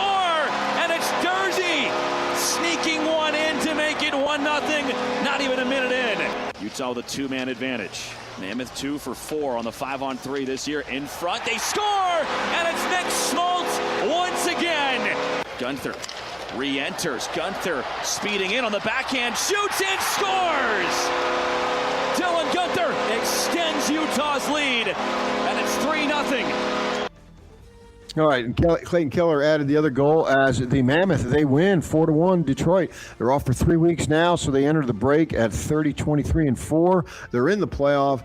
This time last year when they had the break for the Four Nations, 14 of the 16 teams who were in at that time actually got in. We'll see when we reconvene in 3 weeks if the Mammoth can hold their spot. They're winning enough games, they're avoiding big losing streaks, so it looks like they've got a decent chance. I would say maybe 75%, 80%. We'll see what happens. I don't want to jinx them. But right now it looks like they will be in and make their first playoff appearance in a good number of years, and obviously their first playoff appearance for the Mammoth here and the fans in Utah, right? That's pretty cool. What is trending is brought to you by Shamrock Plumbing. There's no job too big or too small. Get the personal touch with Shamrock Plumbing. Okay, coming up right around the break, BYU defensive coordinator Kelly Poppinga, and at 8 o'clock, Joe Mullinax, is that how you say it? Co-host of Mullinax. Locked On Grizzlies, Mullinax. And then at 9 o'clock, we'll do some hockey talk with our Utah Mammoth insider for KSL Sports. That's Cole Bagley. So stay with us right here on 97.5, the KSL Sports Zone. Love is in the air, and the Zone is ready to help you become a Valentine's Day MVP. Listen to 97.5, the KSL Sports Zone, and online at KSLSports.com for your chance to win 2 Grande Minky Couture blankets. Keep it locked on the KSL Sports Zone and be Valentine's MVP. Presented by Minky Couture on 97.5, the KSL Sports Zone. Welcome back in. Thanks for joining us, DJ and PK. My good man DJ is off today. He will be back tomorrow. Got to tell you about Bar WB. Join Scotty G Friday. That's tomorrow from noon to 3 at the Grill at 2264 South Main Street in Nephi.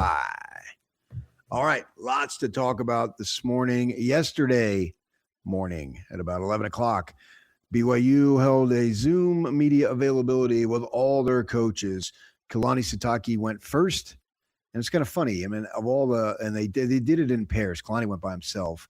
But then you had Puha and Anna, you had the 2 new coaches, and you had the coordinators, Kelly Poppinga and Aaron Roderick. And joining us right now is the new defensive coordinator, Kelly Poppinga. Kelly, good morning. PK, how we doing? Doing great. I was thinking, watching yesterday there in your new role, I'm thinking, my gosh, the kids grow up fast, don't they? Because I was a beat writer when you were a player, as I was a beat writer a few years earlier when Kalani and A-Rod were players. And here we are. You have a leadership role now. And I mean, you had one before as a special teams guy and interior line or exterior, but now you are the coordinator. How exciting is that for you to have this individual promotion? It's been really exciting to kind of see everything come together, to see our staff come together, to see the players stay and be retained, and all that happened too. I don't want to give it any credit to myself.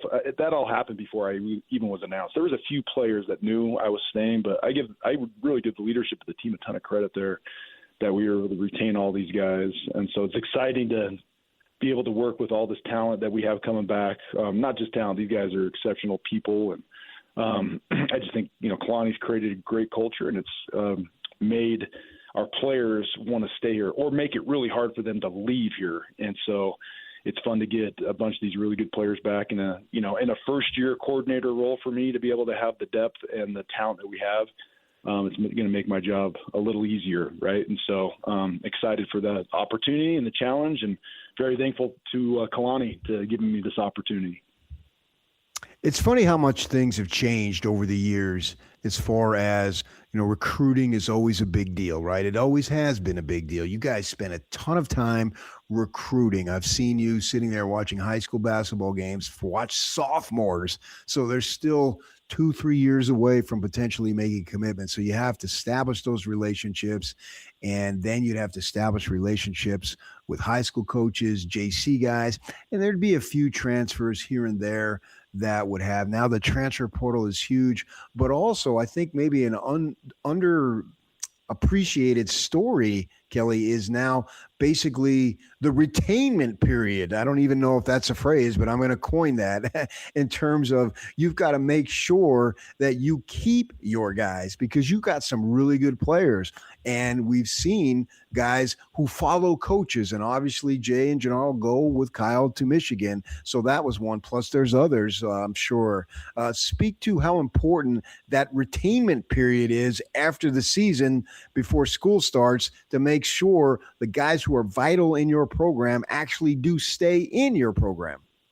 Yeah, to me, it's the most important part of recruiting now is you spend all, like you said, you spend all this time, you spend all this money recruiting these kids to come here in high school, which is really, that's probably the most important part, right? You got to get him here first, but the second most important part is you got to retain him here. And that's a part of recruiting that we use is like, okay, we're going to recruit this guy. And I don't even know if this is a word, but what's his retainability, right? Yeah. Is he a guy that we can retain? If he, like, say he blows up to be, an All-American, or, like LJ, he becomes the Big 12 Offensive Player of the Year. Like, are we going to be able to retain this guy? And to LJ's credit, he had a lot of people that were coming after him, and he didn't want to go. He wanted to stay. And it goes back once again, I think, to the culture Kalani's created here, the way that we push our guys, but at the same time, Kalani likes to have a lot of fun doing it. And so I think the guys know that we're going to take really good care of them. And they just know that, at some places in college football, it's not like that. It's a true business. There's no relationship with the coaches. It's just, they get into the building, they get out, and there's really not much more going on. It's like they've already, made it to the NFL as far as like relationships go. So we try to push that part really hard. And so that goes into the retainability part. Once you get to the end of the season, we got to do it's really kind of like, in a way, you have to recruit them all over again, but really you're recruiting them throughout the whole entire season, right? The way that you treat them, the way that you coach them, they're interviewing you and we're interviewing them throughout this whole process as the season goes on. And so I think a lot of times you lose players during the season, by the way, a lot of times it's because you don't tell them the truth, right? So you tell them, hey, you're going to play all this, you're going to have all this playing time, and this is going to happen, and this is going to happen. But if that never happens, and the player just looks at you as a liar and just like, okay, this guy's not a man of truth, and so he's going to go and find that somewhere else. And so I just think that our players, ultimately, at the end of the day, when it came to this season, they saw that we were trying to do it the right way, and I think they saw the result of it, and the result was good, right? And so I think a lot of them were like, why would I leave a situation where the results are good, we're getting what we've been looking for as a player, and I think that validity of winning and being successful, not just on the field, but off the field as well, to help retain our roster. The way you speak of that, and I think it's kind of a perception, and I want you to address it, is that, the kid glove approach now, that the kids, you got to make sure that you're building them up and maybe even buttering them up. And so you can't, and I heard the UCLA basketball coach say this the other day, is that he can't coach them the way he used to. And the reference there and that we would take inference is that, well, you can't coach them hard. And I wanted you to address that, because you have to coach them hard, but you got to make sure that, I guess, you're not offending them. How much of that is a line that you got to straddle to make sure you still coach them hard, but you don't upset him and mom and dad and girlfriend or wherever it might be? Yeah, I totally disagree with the UCLA coach. And I think I actually saw that quote. And the reason why is, I think if you have the right kid, he wants to be coached hard. Right. So it doesn't matter the situation. If you recruit it the right way and you recruit it to what you're looking for, the kid wants to be coached hard. And I think that's something that Kalani's a master at. I thought Jay was really good at it. I think Gary Anderson's really good at it. And I think we've all just learned as a staff, you have to coach your guys hard. But then at the same time, you got to love them up and you got to take care of them. And there's that fine line of, you can't be his buddy and his friend all the time, right? And that's really not our job. Our job is to help them reach their potential as a player and as a person. And if you're not doing that day in and day out, coaching them hard, they're not going to become the best version of themselves. And every good player will say that, right? They want to be coached hard and they want to be given the proper coaching.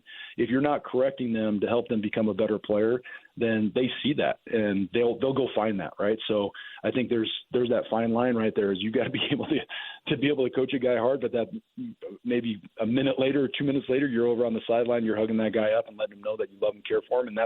And Kalani uses this principle in the program, which I really love, is that's true love. True love. And the same thing when you raise your kids, right? So none of us are perfect at raising our kids, and it's, I think, like coaching, but there's times like true love is you've got to tell the truth, right? And if you tell the truth, then they see that you're trying to help them become better, right? But when you start beating around the bush and maybe telling them how great they are all the time, then that's never going to help anybody. That's in the football world or any world.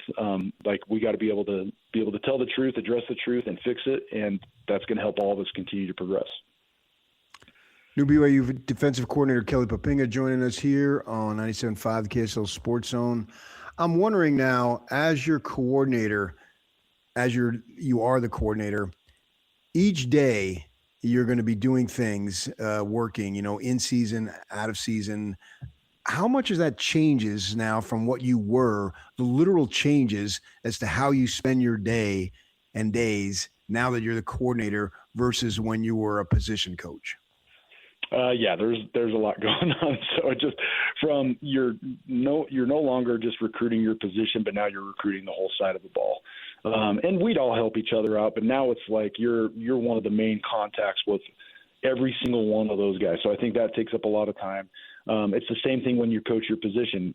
You're only coaching, the outside backers or defensive ends when you're a position coach, but now when you're D coordinator, you're coaching the whole entire defense, right? So, and then now you're also managing coaches at the same time, right? So beforehand, you're kind of just, doing your thing, as a defensive end coach or a special teams coordinator, and you'll get some help from other people, and you have to manage, maybe a couple coaches that are helping you with special teams. But now on the defensive side of the ball, there's 10 to 12 guys now that I have to help make sure that, we're coaching the proper techniques and fundamentals. We're coaching the call correctly. We're making sure that, everybody's in a good standing academically, right? So there's this whole management now of people that you have to worry about. And so, yeah, that takes up a lot more time, and you just really don't know until you're doing it. And so, I tell my wife all the time, it's been, this last month has been super, super busy, and it's been more busy than I've ever been in my whole coaching career.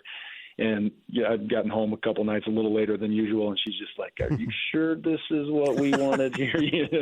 So, but it's good. I mean, she's supportive and all, but it's just, you just don't realize until you're actually in it. And it'll get better. The more that I learn and grow and be able to learn how to manage time better and, manage each, I think, bucket of responsibilities that you have, then it will get better. But yeah, it's been a whirlwind, man, but it's been fun to learn and grow. And I've had, Kalani's helped me a ton, and I've, taken calls from Bronco. Bronco and I have talked a lot, and he's helped me out with a bunch of stuff. And so it's good to have these, and Gary Anderson's been here and helping me a ton. So it's been good to have these guys that have been around for a long time, that have been super successful doing it, being able to give me their feedback and their suggestions. And so being able to have people like that to talk to has really helped me as well. And that leads me to my next question. We're talking to Kelly Poppinga, BYU defensive coordinator. Everybody has mentors. I don't care who you are, what you do. We all have mentors, right? Whether it's family members when we're younger growing up. I had I have a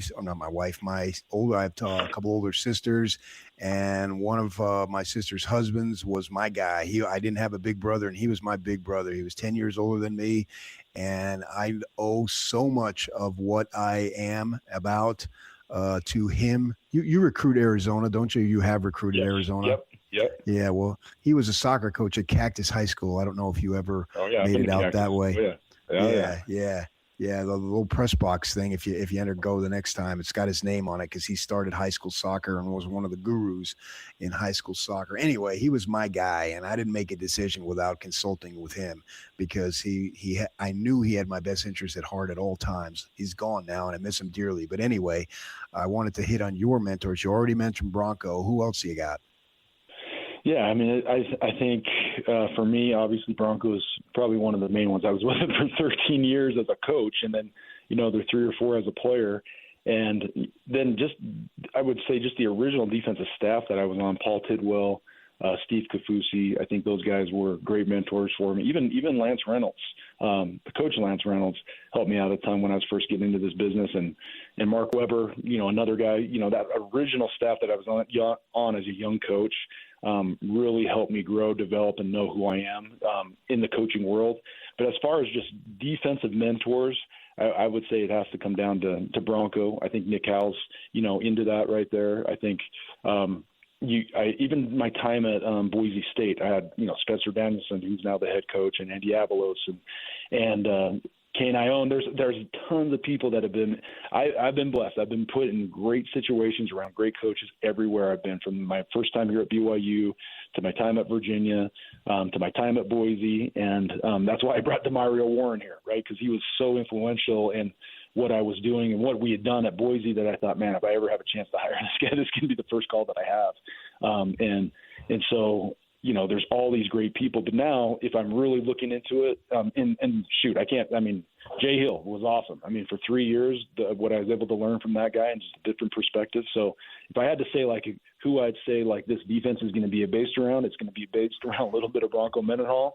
It's going to be based around a little bit of what we did at Boise State. It's going to be based around, a little bit of what Jay Hill did. And, that the whole fundamentals is going to come from Kalani and Gary. They're the ones, really, if you look at the tree from Kyle to Gary to Kalani and Jay, and then now the situation that we're in now. So I just think each phase of that is going to have their little twist on this deal. But yeah, if you had to say where it all started, it started with probably Kyle Whittingham, and even before that, Fred Whittingham, right? So that's where it all kind of cool. Yep. There you go. And I look at it now and be like, whoever thought that I'd be a part of that tree, but I am a part of it now, and I've learned a ton from it. And so to be able to take that, what I've learned, and apply some of the stuff that I learned from Bronco and from my Boise State times, it's the same thing I did with special teams. I'm going to try to take the best of all the worlds, and find find our mix of what works for our team and our players. And that's our job. And that's what we're doing right now, is looking at last season and saying, okay, what fits into this defense, this style of defense that we want to play with the players that we have, and then we'll run with it. And I'm really excited about where we are at this point. Me too, Kelly. I could talk to you for another hour, but I know you got to go. We didn't get an opportunity to get into personnel. We can do that down the road. I'm happy for you. It's a justified thing that you worked for, and I expect the BYU defense to have success. And thanks for joining us. All right, PK. I appreciate you. Thanks for having me on. All right, that's BYU defensive coordinator Kelly Poppinga, as he is now taking over, and Well, we'll get to it next. I know we got to go to break because Yak and I will talk about just the coaching tree that is in this state and where it began and how it's continuing. So stay with us, 97.5, the KSL Sports Zone. This is Jake Scott and Ben Anderson. Big trade. Whoa, including the Utah Jazz. Okay. The Utah Jazz are trading for Jaren Jackson Jr. Whoa. John Conchar, Jock Landale, and Vince Williams for Walt Clayton, Kyle Anderson, Taylor Hendricks, George Niang, and 3 future first-round picks. This is a huge trade for the Utah Jazz. Wow, that is a huge trade for the Jazz. Jaren Jackson Jr. is exactly the type of player the Jazz have needed to come in and cement the front court, right? He's going to come in and be a major defensive piece for the Utah Jazz. You know, one thing that the Jazz have not really utilized with Lowry Markkanen that Cleveland did was they put him at the 3, and all of a sudden they were the biggest team in the league by a mile. I don't know how this affects their plans for Walker Kessler, but if you start Walker Kessler, Jaren Jackson Jr., and Lowry Markkanen as your front court, they're huge. And then Ace Bailey goes into the back court. You've got a stew going, as they like to say. Got yourself a stew going. You're really cooking there at that point. Catch Jake and Ben weekdays from 10 to noon on 97.5, the KSL Sports Zone. Oh, how about football love in the state of Utah, Yak? Did you hear Kelly Poppinga? I'm sure you did, as we just had him on, talking about his defensive influences and how he comes for the Kyle Whittingham tree. And then what other name did he mention that begins before Kyle? One Fred Whittingham Sr. It always comes back to him. Now that we are so far removed from Fred's coaching days, it's stunning how the influence. I think you can trace it back to 2 guys in this state, which permeates all 3 Division I programs, and that is number 1, Lavelle Edwards, and number 2, Big Fred Whittingham. Those 2 guys have, and they're both deceased now and have been for a number of years, have an enormous influence on how defense is played in this state. That's just a fact. You're right. And you've made the statement before that his influence from it's from beyond the grave is unlike very few coaches ever. Right? It is. Right. And you have Kelly Poppinga, who didn't play for the U, never coached for Big Fred. Obviously, he wouldn't have been sued. The chronologically timeline doesn't work out. But he never coached or played for Kyle. They both played at BYU, but he never coached for Kyle. And Kyle's influence, and Kyle will tell you, I've only had 400 discussions about that with him, as he said it, as many media people have. I'm not anything special there. That his influence, his most dominant influence, is his father, Big Fred. And then he's teaching it to Jay. He's teaching it to Kalani. Those guys bring it to BYU. Jay's teaching Kelly. Obviously, taught it to Morgan Scally. Gary Anderson's in the mix here. Gary Anderson is absolutely 100% in that mix. You're totally right there. And that Bronco was involved with influencing Kelly, and Lavelle had an influence upon Bronco. And if you're thinking, well, Bronco's a loose affiliate there, Bronco once said, I remember it vividly, his brother Matt, who played at BYU, was a little bit bigger than Bronco, played defensive line, and played in the NFL, played and I believe won a Super Bowl with Washington. And then he had some issues, but he was there. And he said that his older brother Matt, said that the best coach he ever had was Fred Whittingham at BYU. And so clearly that is just amazing how you can tie that back to Lavelle, 1, Big Fred Whittingham, number 2. It is incredible. One is and Kyle. So you got Big Fred and Kyle. One has gone to the great blue yonder in the sky, and the other one has gone just to the great blue. How about that, Doc? There we go. Go blue. All right. Coming up next, we got to it's still the big story, I think, is Jaren Jackson coming to the Utah Jazz. And we're going to talk to the Locked On Sports podcast guy who does that, Joe Mullinax. We'll get to that next right here on 97.5, the KSL Sports Zone. Good morning. Thank you for joining us on 97.5, the KSL Sports Zone. A lot of topics. We just got done talking about football, college football, the influences of Kyle and Fred Whittingham, and we spoke with the BYU defensive coordinator, Kelly Poppinga. Now, the big story still, and will continue to be, is the Jazz trade deadline. And will some more moves be made? Well, they made a huge move, absolutely gigantic, in getting the headliner in Jaren Jackson Jr. from Memphis for some players, obviously first-round picks, Hendricks and Clayton Jr., and gave up the 3 draft choices. And we're going to go to Memphis to get their idea, get his idea of what's going on there and why the move was made and what does he think. Is it Joe Mullinax? He covers Locked On. He does the Locked On Grizzlies podcast. Joe, good morning. And when you first heard the trade, what was your initial reaction?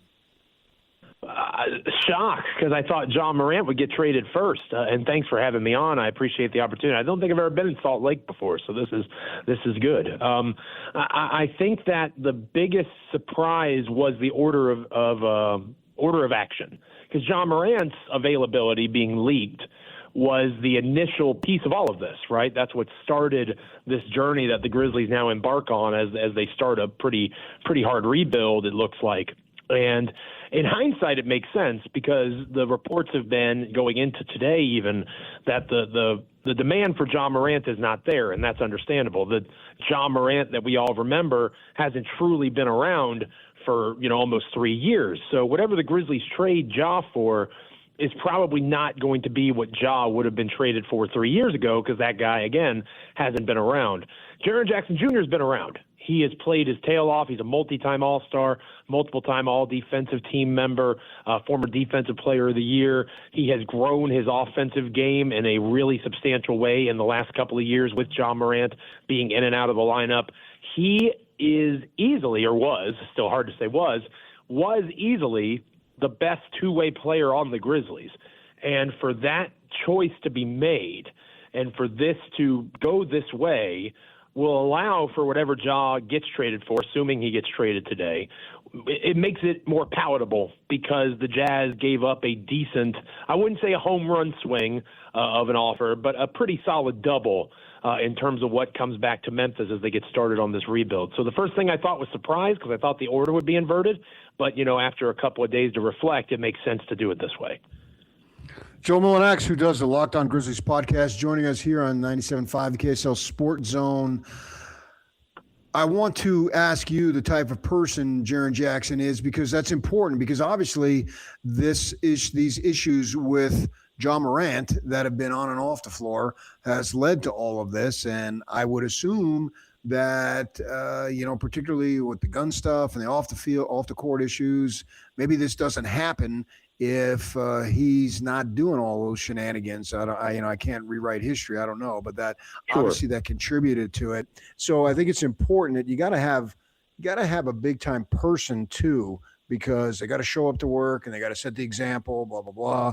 He'll be the highest paid guy, at least in the short term. He's going to basically $50 million a year.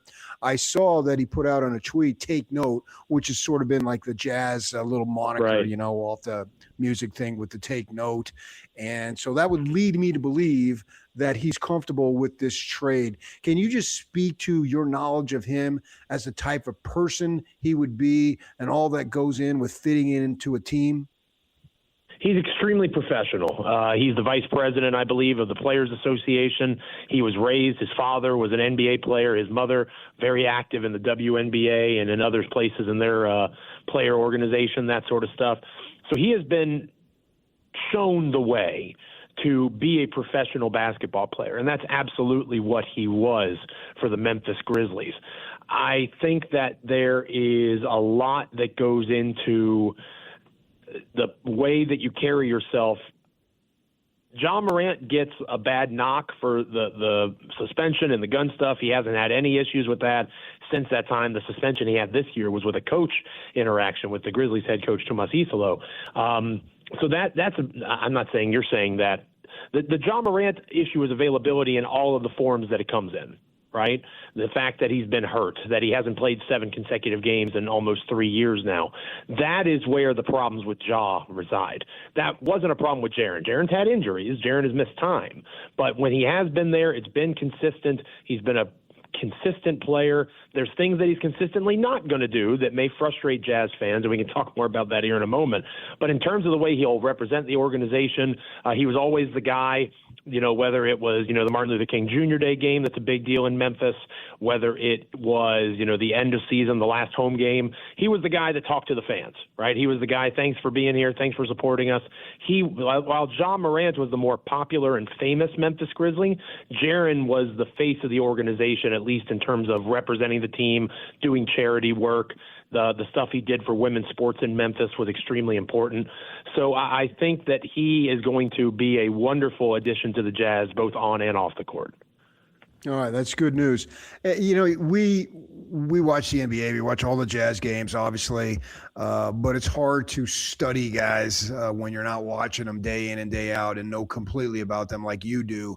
And one of the things that jumps out to me as far as a potential, if you want to call it this, deficiency, is for a man his size not averaging more than 6 boards a game, basically. Right. How much of that is an issue?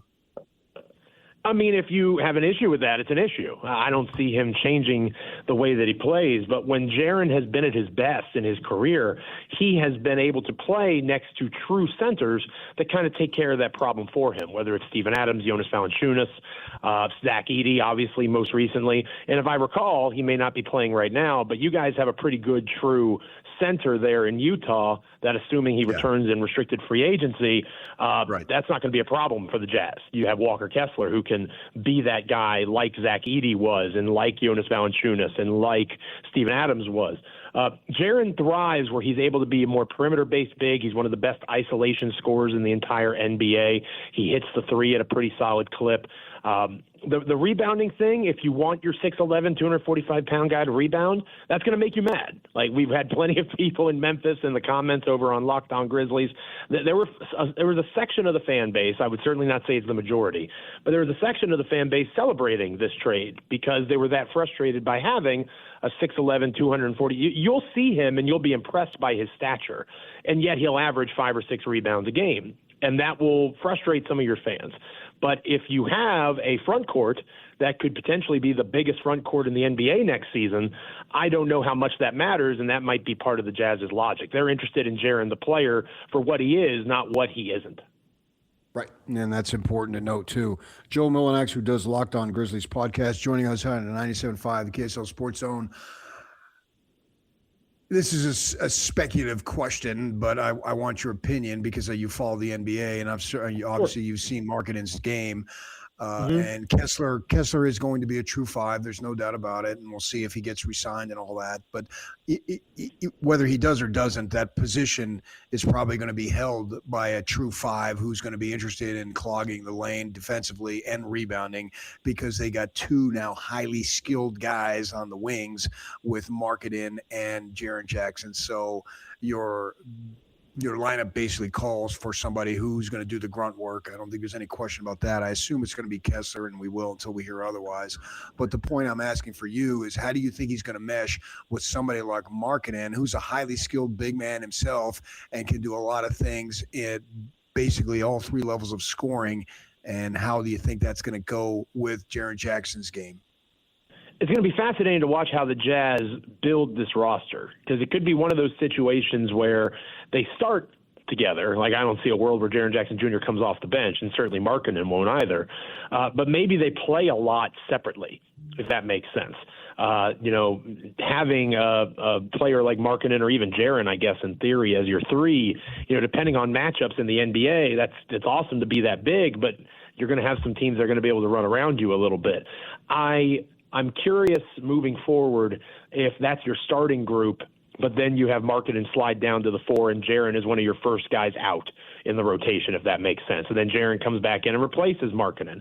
And maybe they start games, finish games together, but a lot of the actual work of the game itself is going to be in the more traditional 2 big kind of situation. I could see that happening. It all comes down to how well Markkanen, I suppose, in particular, really is able to take to that lateral quickness, the need to defend, and it's going to come down to coaching, right, and how they're going to adapt their schemes.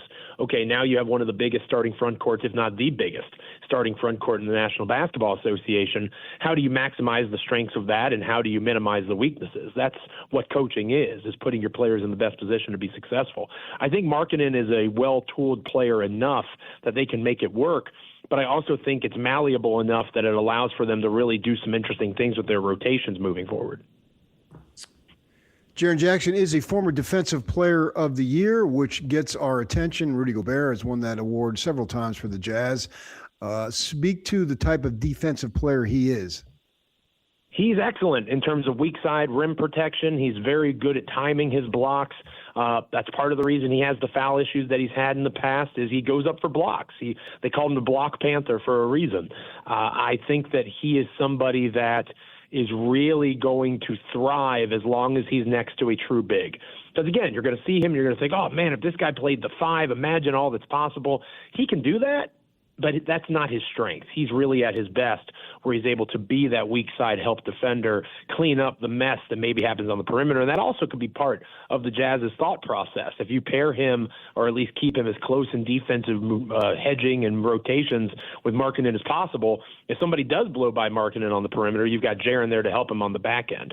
I do see him having a time of transition. It's important to note that Jaren was taken by the Grizzlies in 2018, drafted by the Grizzlies in 2018, and his defensive potential was always there. That was the major point of excitement when he was drafted. I was there on draft night when he was selected by the Grizzlies 4 overall.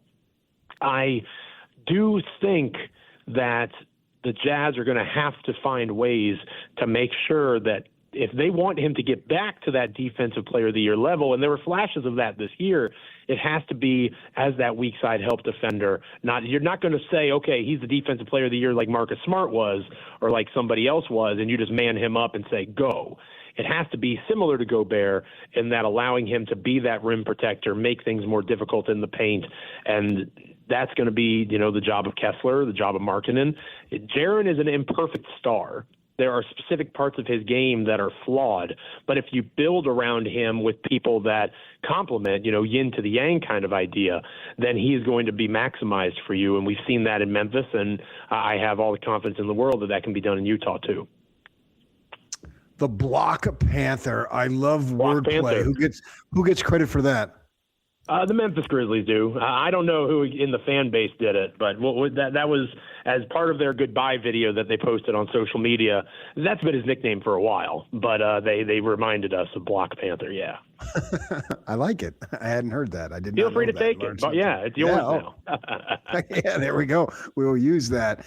Yeah, we know, obviously, in the world of sports, fans get attached to players. And I saw on social media, him with little kids and one little girl just jumping up and down, so excited that he's giving her the ball or something. And so when they leave, whether it's through retirement, trade, whatever, free agency, if they're especially popular, fans, they don't like it. And I'm wondering, how does Jaren Jackson fit into that? Because I think that also demonstrates your character. And you don't have to be a star. Joe Ingles Joe Ingles now is coming to basically sit on the bench for Memphis. And he was a free agent. They signed him. And his first year, his rookie year, he came on. We've been doing this show for almost 24 years now. My partner's off today. But he came on weekly, literally weekly. He was alone in a foreign country when he first got here. He ended up being married and all that and has kids. But he came on every week without fail. Maybe missed 2 or 3 times in the span of 8 years. Every Thursday, he would come on and do we call it the Joe Ingles show, right? And so then the Jazz go into the rebuild, and he gets traded off Portland, and then he signs with Milwaukee. He comes back. And you would have thought that the reception, it was just short of like what Stockton and Malone and maybe Hornacek would have got. I'm wondering the type of, not just reception, but just type of feeling that Jaren Jackson had with the good folks of Memphis. Not quite that strong.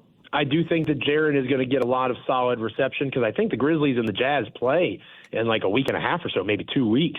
And Right. I think it's in Memphis. I'll have to double check that. But, that'll be an interesting quick turn. Yeah, well, that's exactly – we'll find out. I think because of the immediacy of that, I think he'll get a big response. But at the same time – Jaren is not Zach Randolph. Jaren is not Marc Gasol, Mike Conley, Tony Allen, the group that we affectionately call the Core Four. That group, they got the most out of their era, if that makes sense. Because when you think back to that era of NBA basketball, Marc Gasol, Mike Conley were probably the two better overall players. Marc Gasol eventually won a championship with the Raptors. Mike Conley somehow has been traded twice in the last 24 hours, bless his heart. The one active player from that era still. But that era made the Western Conference Finals. That era built an organic identity of grit and grind. When you hear grit and grind and associated with Memphis, that's because of those four guys, especially Tony Allen, who coined the moniker. But the way that they played, the way that they lived it, the way that they loved Memphis, I think Jaren did a lot of those same things, but the organic connection was not as strong. So while I think Jaren will be well received, I don't think he's getting boozed by any stretch of the imagination. I think that what's going to hurt Jaren's legacy long term in Memphis is the fact that they underachieved. This era was supposed to be something more. You had the one true superstar in Ja Morant. That's the only superstar the Grizzlies have ever had, and we're talking about salary dumping him today. Jaren was the 1B to Ja's 1A or 2 to 1, Robin to Batman, however you want to phrase it. And it's very possible that he gets a much better trade return than the star does. And there's a lot of things that have happened over the last few years that have led to us being where we are. But I think the bad taste in the mouth of how all of this is ending maybe unfairly is going to hurt Jaren, at least in the short term, with fans. I don't think he's going to get booed by any stretch of the imagination, but he's not on that next tier pedestal with the true legends of the organization to this point. It's still a young franchise, but we do have a few legends that have been established. I don't know that Jaren is fully there. I think he's somebody that'll be appreciated more in the long term. All right. Hey, Joe, we thank you for your time. Thanks for coming on. Absolutely. Thanks for having me, guys. Okay, that is Joe Mullinax. He does the Locked on Grizzlies podcast. Jaren Jackson still the story as he's coming. A little dismayed, Yak, that the one true superstar is Ja Morant. I would like to think that Jaren Jackson could be that player if you're paying him $50 million a year. Yeah. You don't want him to be a role player at that kind of money. I mean, that's the fact. If you pay somebody $50 million, he needs to produce big time. Now, Jaren Jackson has made all-star teams, and so maybe he can up his game. He's still only 26, so he has the opportunity, and now it looks like he's going to be here for the long term, and he's going to be in a better situation. So we'll see how that plays out. But I think, obviously, this is not a breaking news story by any stretch. They need high-level production out of this man immediately. Not now, but once we get to October of this very calendar year, then yeah, absolutely. It is go time, and he needs to perform and needs to play as much and as well as possible because they got a major investment into this guy. Well, and that's the funny thing about this, PK, is he's going into a max contract that actually hasn't kicked in until next year when he actually, is going to be playing full-time for the Jazz. So, yeah, they're taking on a massive amount of money here, and the expectation is going to be commensurate with what he's going to be expected to do. Absolutely. Well said. He needs to produce at a maximum contract level and marketing too, and everybody for that matter. But, he's the new kid and he's the new guy that you just gave up a fair amount for. I don't know that he comes cheap. Obviously, in his annual salary, he doesn't come cheap. And what you gave up for him would indicate that he is someone that you're going to be counting on. So I'm not going to put a ceiling on him. I'm not going to say, well, I don't know the level of stardom he had in Memphis because I'm not watching it. I just look at their stats, and he's got decent stats, but he's got to be a big-time player for them. He's got to be – if he was a 2 to Ja Morant, so be it, but he needs to be – if he's not a 1, he needs to be a 1A in Salt Lake for the Jazz. I think I'm comfortable saying that. And, maybe he ends up being better. Maybe he is the best player, and Marketing is a 1A. And then I would like to see Keontae George be a 1B. If you don't have a top 10 player, then you better have 3 really, really good players, and maybe they could have that, hopefully for them and for the fans and for us who have to cover them, and we'll enjoy covering winners. that's the case, and we'll see how that develops. It'll be a story going forward, obviously, a big story, and it'll continue to be. Now, as far as winners, yeah, BYU basketball, you ain't it. We'll get to that next. 97.5, the KSL Sports Zone. This is JJ and Alex. I got this. I want you to go off a little bit more about how the rebuild is over. A trade like this hits harder when your team has come as far as the Jazz have come, and especially County George. What the Jazz did today was take a huge leap forward to the point of not only is the rebuild over, this is who we are. We have potentially 3 All-Stars in our starting lineup with young players who have the potential to also become All-Stars, Ace Bagley and whoever they're going to take in this upcoming draft. Right. We're not only going to compete and try to make the playoffs next year, we're going to be a force. Take us seriously now. We have a lineup that you must take seriously. We're going to compete at a high level moving forward, and you don't have to worry about all this stuff and all this pain. The pain is gone. Now you're going to enjoy the fruits of your labor. This team's going to be really, really good next year as long as they stay healthy. Catch JJ and Alex afternoons from 3 to 7 on 97.5, the KSL Sports Zone. Is that those circles from Posty? Our good man Post Malone wearing his Fiesta Days hat on national television the other night. Yes, sir. At the Grammys, yeah. Singing Spanish War Fork Rodeo, is that what it was? Yeah, it was the Fiesta Days, which is the Spanish Fork. Yeah, the rodeo. Yeah. When do they have that? Is that the one in July? Is that when they It's have like that? late July, early August, if I recall. Yeah, sure. Yeah. What is that? He lives up by the canyons, Cottonwood? Is that Cottonwood Sandy? Heights area, yeah. Cottonwood Heights, Sandy area? Yeah. Oh, man. If you live in that area, you got big money. Oh, and he's got big money. I kind of live in that area. Mike Weir lives in that area. Been up there where he lives. Good for Post Malone. He is the guy who is always pumping up Salt Lake. I think he's doing he's doing another tour that it ends at Rice Eccles. Did I hear that? Yeah, this coming summer. It's his stadium tour. Funny enough, they're doing a second year of it. It started last Is it year at Cherry Rice Eccles, and then this year's version is going to end at Rice Eccles this summer. Yeah, that guy, wildly talented. Kind of a strange looking dude. I mean, yeah, I noticed. Yeah, there you go. I said it. But wildly talented, that's for sure. That music ability, he has it, and he has large amounts of doses of it because he can crank out the hits. Okay, speaking of not cranking out the hits, BYU basketball. What are they, 5-4 now in league? Correct. And have lost 4 of their last 5? Oh, my goodness. And you got Houston coming in. And Houston was on playing UCF before the Cougars and the Cowboys took to the floor. So I'm watching that game. And Houston and UCF's thinking that, man, we're on the verge of cracking the top 25, blah, blah, blah. I get it. They had a little momentum going on. And the game's in Houston, and the Cougars destroyed them.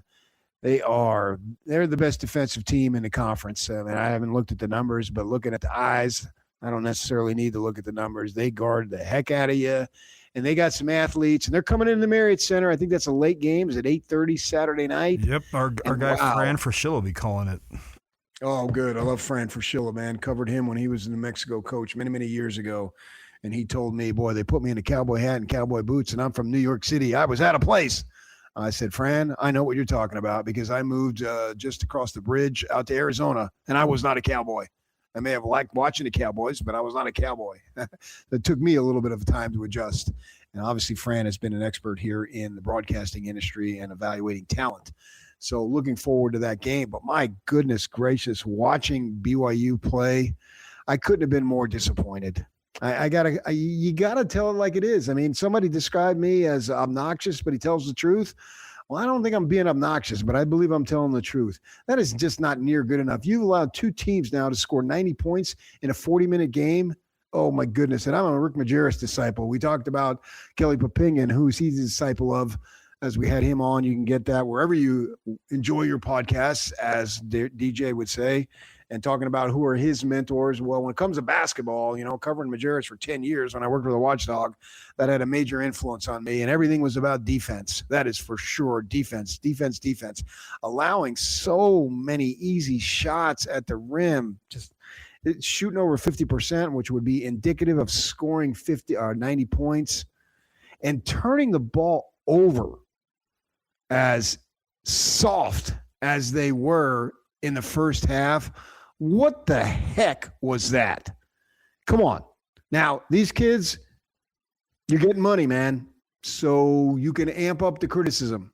And Kevin Young is getting a lot of money, and I can amp up the criticism, and it's fair criticism, and it needs to be said. They need to be held accountable. Right now, this is a bleep poor performance. You got anything positive to say, Yak? You're a positive guy. I'm not. This sucks.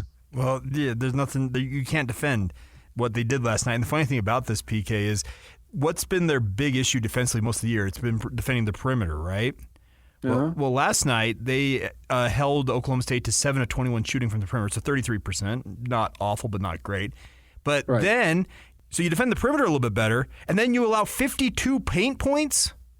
Yeah, there's no defending what they did. You have 99 points in a college basketball game. They're struggling. That's about as kind as I can be right now. Yeah, and this is unacceptable.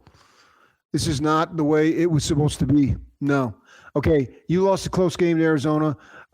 You lost a close game to Kansas, and you had the lead late in the game in the second half against Tech. And 2 of the 3 are out on the road. Okay, and Arizona's ranked number 1.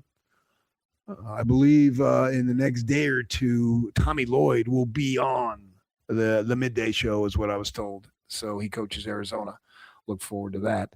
And with that in mind, you had to win to get back some mojo against the Cowboys. Again, you let them race out to a 15-point lead, and you basically gifted them that 15-point lead because they were scoring off of turnovers.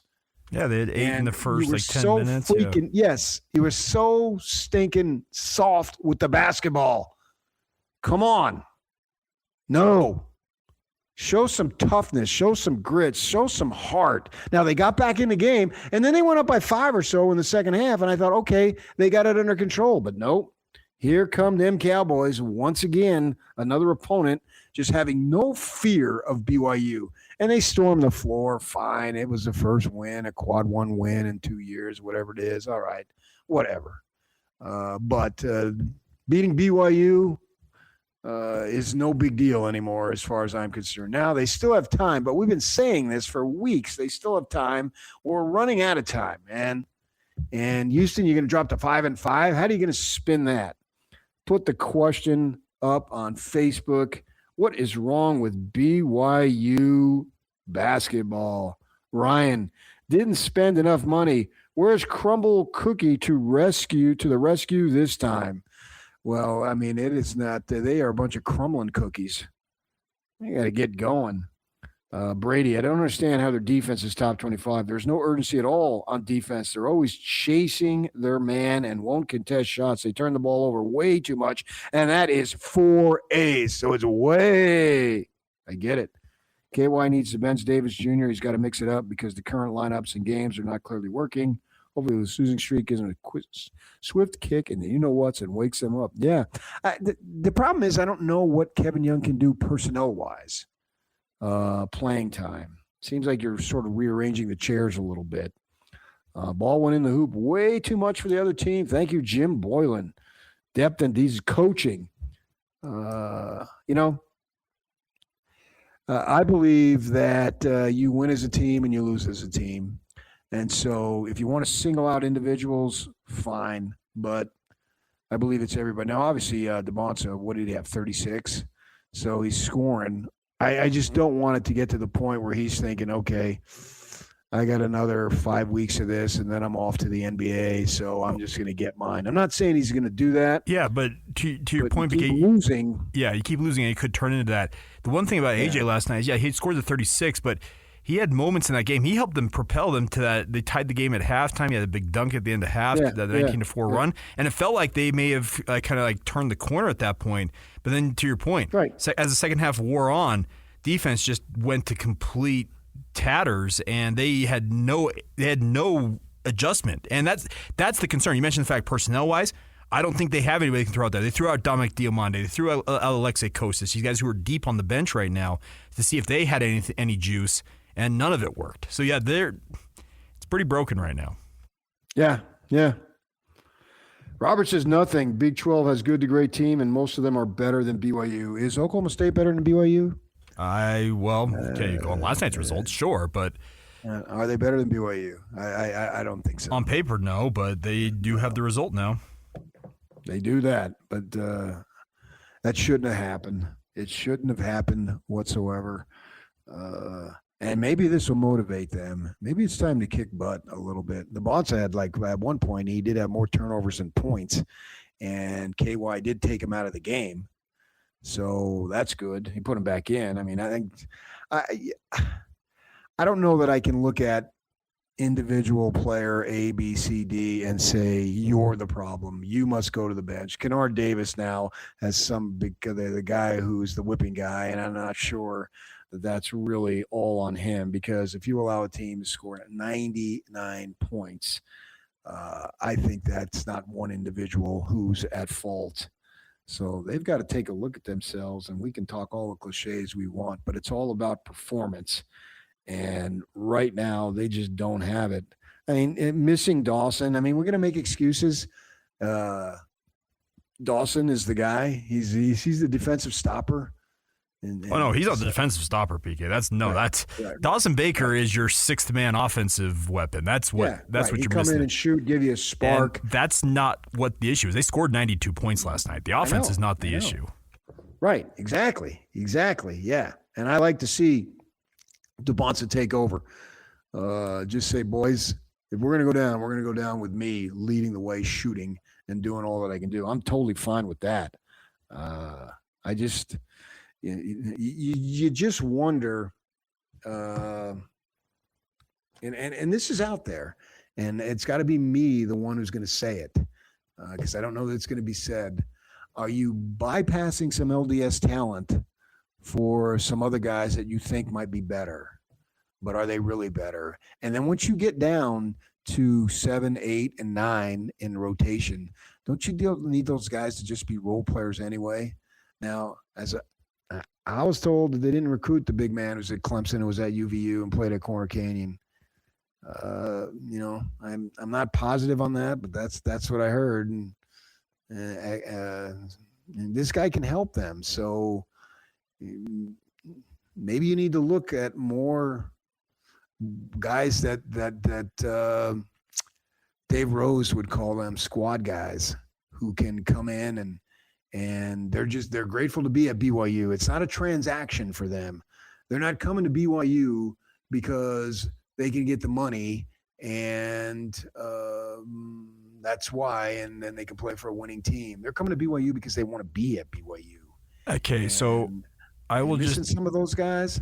I think you are, and I will just say this. I think there is a contrast between the BYU football program and exactly what you're describing, where look at the BYU football, PK. They may be the only Power 4 program that retained every top guy on their roster that had eligibility remaining, and that doesn't happen in this era of the transfer portal. And I think it screams more to what you're saying, is that they're there because it's BYU, and BYU basketball may be where, sad as it is to say, it's more of that mercenary style.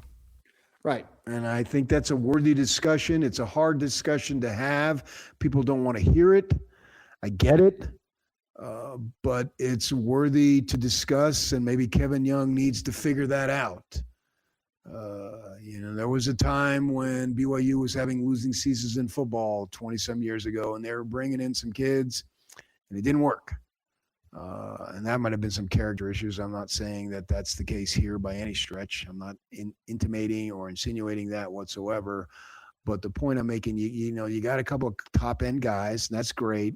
But you need those role guys who, if you want to get out on the floor, you're going to have to defend, and you're going to have to do the grunt work. We got top-end stars, and it's all well and good to have top 10 draft picks.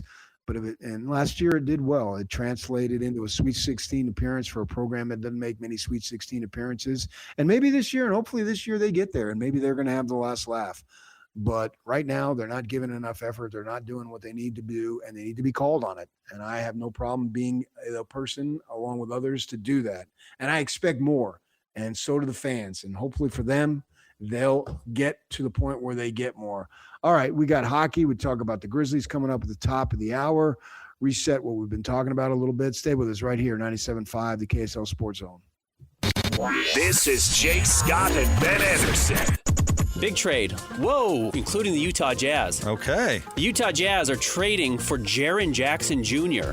Whoa. John Conchar, Jock Landale, and Vince Williams for Walt Clayton, Kyle Anderson, Taylor Hendricks, George Niang, and 3 future first-round picks. This is a huge trade for the Utah Jazz. Wow, that is a huge trade for the Jazz. Jaren Jackson Jr. is exactly the type of player the Jazz have needed to come in and cement the front court, right? He's going to come in and be a major defensive piece for the Utah Jazz. You know, one thing that the Jazz have not really utilized with Lowry Markkanen that Cleveland did was they put him at the 3, and all of a sudden they were the biggest team in the league by a mile. I don't know how this affects their plans for Walker Kessler, but if you start Walker Kessler, Jaren Jackson Jr., and Lowry Markkanen as your front court, they're huge. And then Ace Bailey goes into the back court. You've got a stew going, as they like to say. Got yourself a stew going. You're really cooking there at that point. Catch Jake and Ben weekdays from 10 to noon on 97.5, the KSL Sports Zone.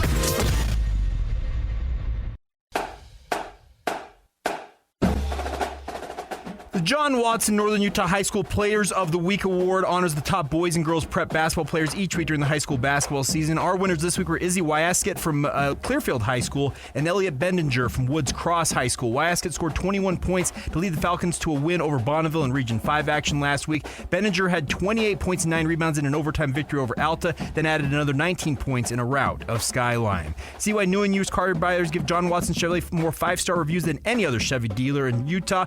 John Watson Chevrolet, your 5-star Chevy dealer. All right, there you go. The preps of the week, as nobody does preps better, man. I got 2 soccer and 2 prep guys that I work with on a daily basis. David James Stigledorf III and Jacob F. Hatch. F, cool. I like that. Yeah. And that has nothing to do with your GPA at BYU. I sure hope not. Preps are important. It's a changing audience, but it's a constant audience.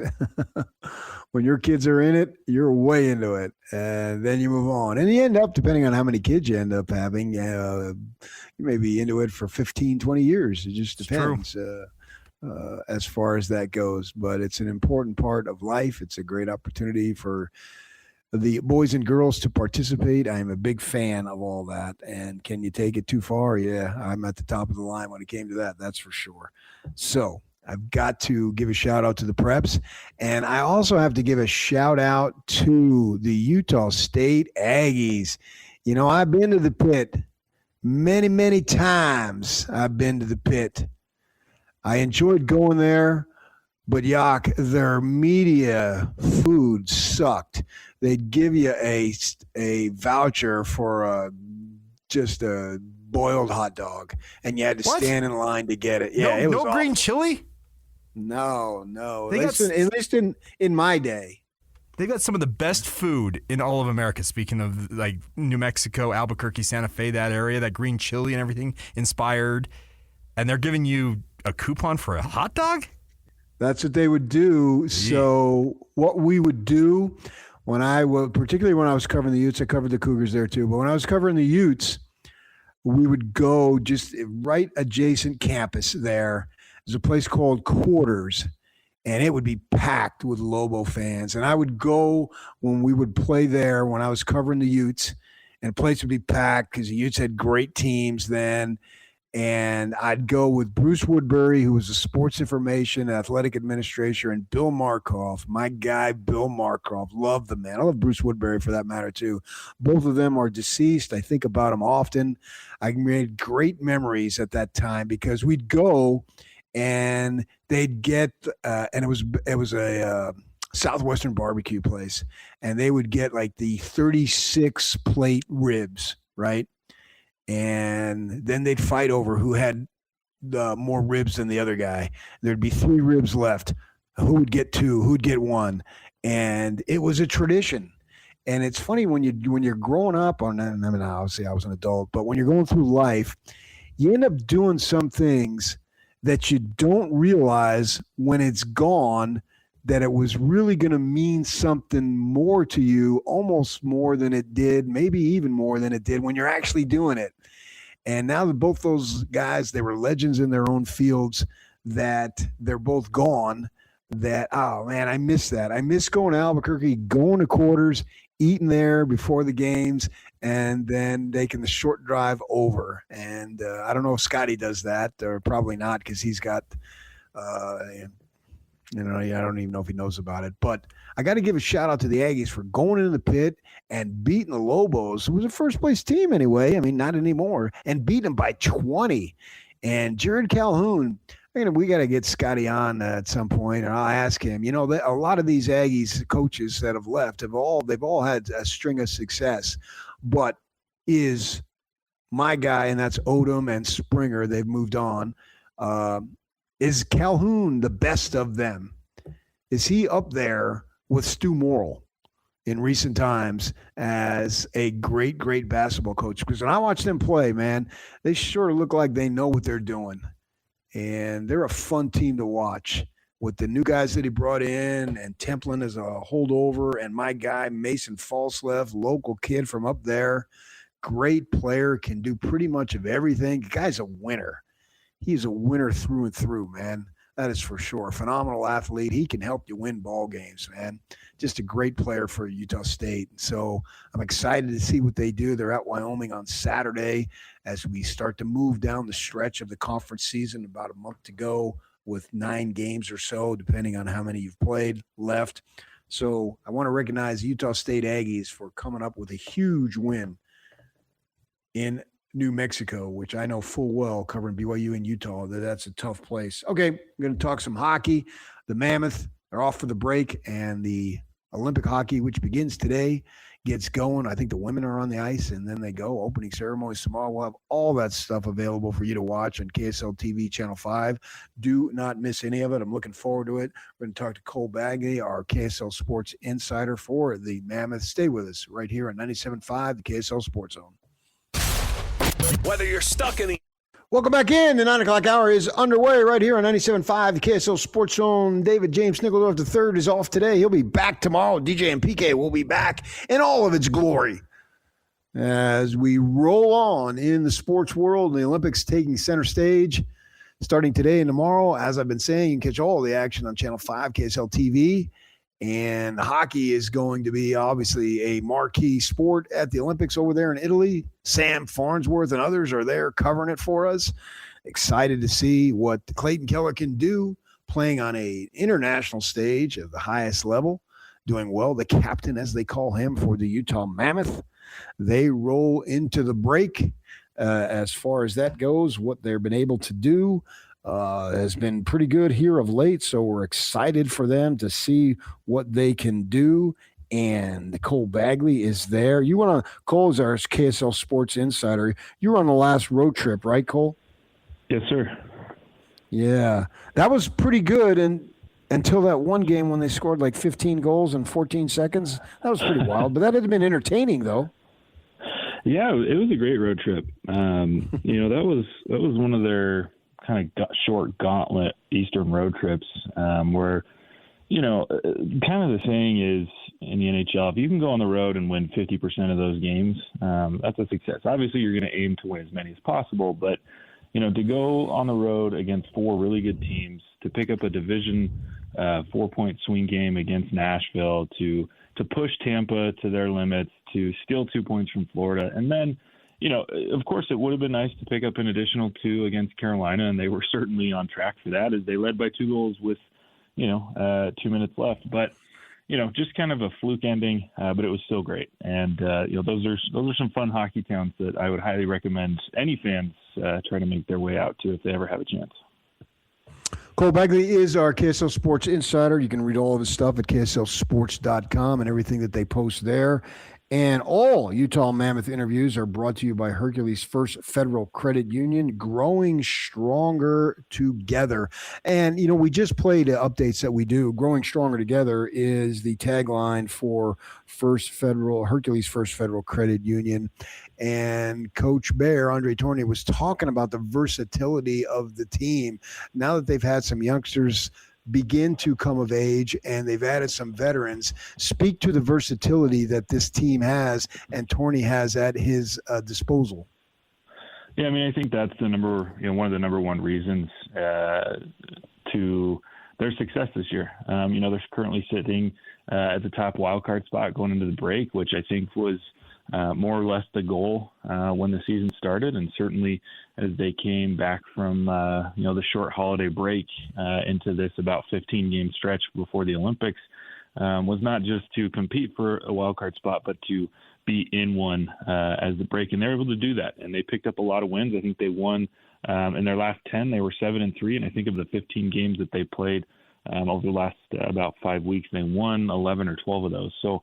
There's a ton of versatility on this team. I think that's kind of how they looked to improve this roster, over the last 2 off seasons, was to be able to add, guys like Kevin Stenland and, Brandon Tanev and Nate Schmidt, guys that really, just round out the bottom of that roster that, they can be relied on when guys like Logan Cooley and Alexander Kerfoot go down.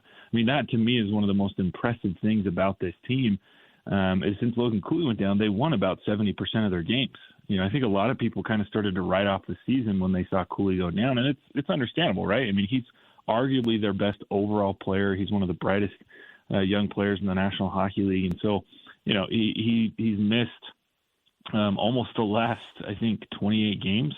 For them to continue to win and honestly to play some of their best hockey of the entire season after he went down, and then obviously they've been without Alexander Kerfoot, it speaks volumes. Bear talked about certain guys like Brandon Tanev and Jack McBain, and they're in hockey. There's going to be players that their impact does not necessarily show up on the score sheet. And, Brandon Tanev, I think, is a perfect example of that. They call him Turbo because he is he's like the Energizer Bunny. He's always skating out there going 100 miles an hour.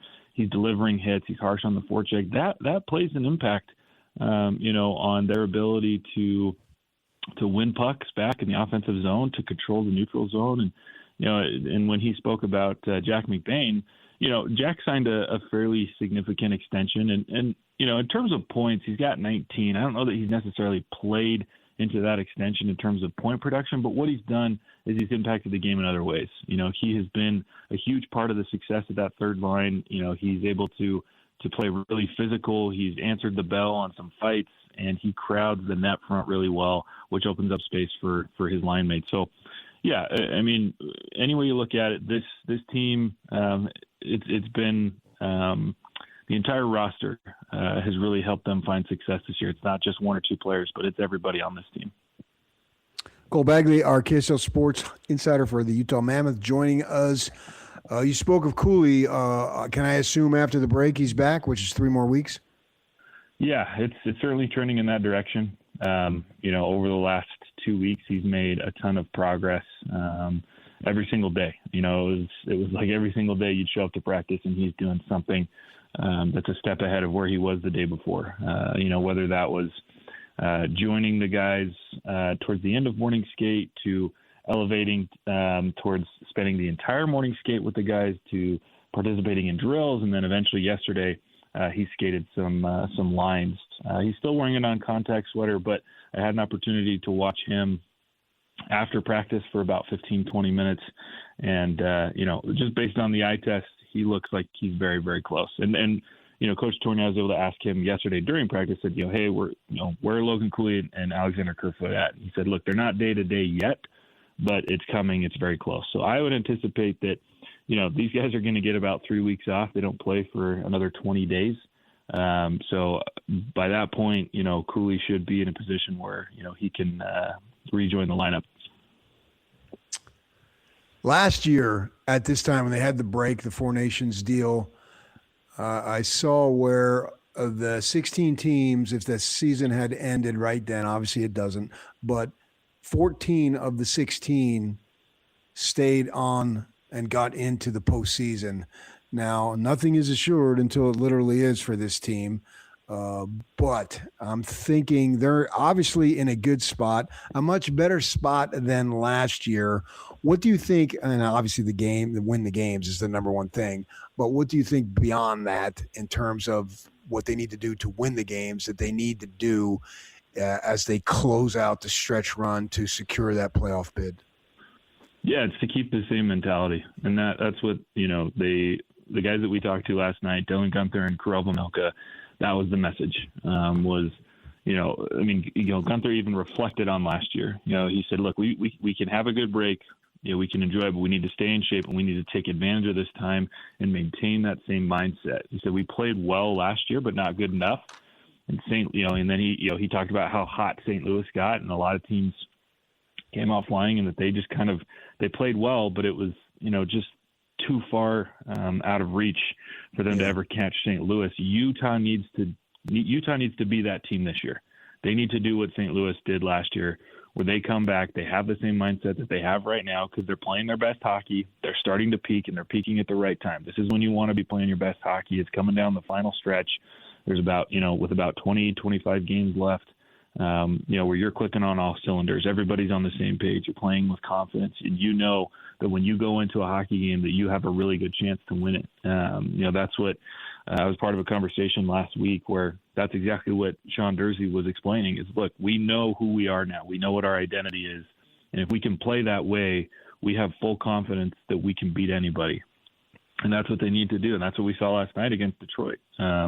They were confident, and everybody was contributing. Karel Vejmelka was outstanding between the pipes. All four forward lines, were living up to their expectations. The PK was really good. The power play scored again. The defense was really stingy. So I don't think they really need to change much. But another positive, right, what we're talking about is they're going to get Cooley back. They're going to get Kerfoot back. And they're going to have an opportunity if they choose to take advantage of the trade deadline. They've got some assets. They've got the ability to go and get somebody if they feel that they can get a good deal and that player will raise their level of play. So, Utah is in as good of a position as I think they could be, given the fact that they're in the toughest division in the National Hockey League that has arguably the three best teams. So to be in the top wild card spot, to have a favorable schedule, to be getting guys back and be playing the hockey that they are, there is no reason that this team should not make the playoffs. Relative to expectations, maybe a breakout season for Schmaltz. Can you say that? Yeah, probably. I mean, I would say that this is his best season in the NHL, and I had an opportunity to ask him about that the other night. And he's a pretty humble guy, like most hockey players are. And I straight up asked him, I said, is this the best season of your career? And he said, it's up there. He's like, I've had some good ones previously, but, he said he's really enjoying this season. He's playing with some really good teammates, some good line mates. Obviously, him and Keller have just been clicking. I think the difference for this year for Schmaltz is he just looks completely bought in. To be honest, I was not crazy about Schmaltz last season. He was a guy that, in my mind, could be a trade asset for them. But, now based on the way that he's played this year, he's been impactful in all three zones. He's one of the best forwards in terms of separating opponents from the puck. He's got a really active stick. He contributes on, special teams, and, he's a guy, that they want on the ice, when they need a goal or when, they're coming down the stretch to try to close out a win. So, yeah, I think this is his best season in the NHL, and I think he's a guy that Utah needs to make sure that they bring back. Cole Bagley, our Utah Mammoth insider for KSL Sports. We turn our attention to the Olympics now going forward over the next couple of weeks. What do you expect out of Clayton Keller for the United States, our U.S. representative for the Mammoth? Yeah, it's a good question. It's really tough to say because that roster is so deep, is so talented, especially amongst their forwards. I mean, this is arguably, it may not even be much of an argument, this is probably the best team the United States has ever sent to the Olympics. Just top to bottom, forwards, defensemen, goaltenders. This is a team that a lot of people are favoring to win gold, and you know, Canada's right there. I mean, it's neck and neck. It could go either way. I do think one of those teams will win gold. As for Keller, you know, I could see it where he's probably one of the last guys that made the roster. And that's kind of where I'm leaning towards, is I don't know where he fits in, not because he's not a good player, but because, like I said, they're so deep. And Keller's not a third or a fourth line guy. You know, he's a guy that should be playing in the top six, just given his frame, given his size, given his skill set. But the top six is really, really good. And so I don't know where he necessarily fits in. I could see him playing maybe a game or two during the preliminary rounds.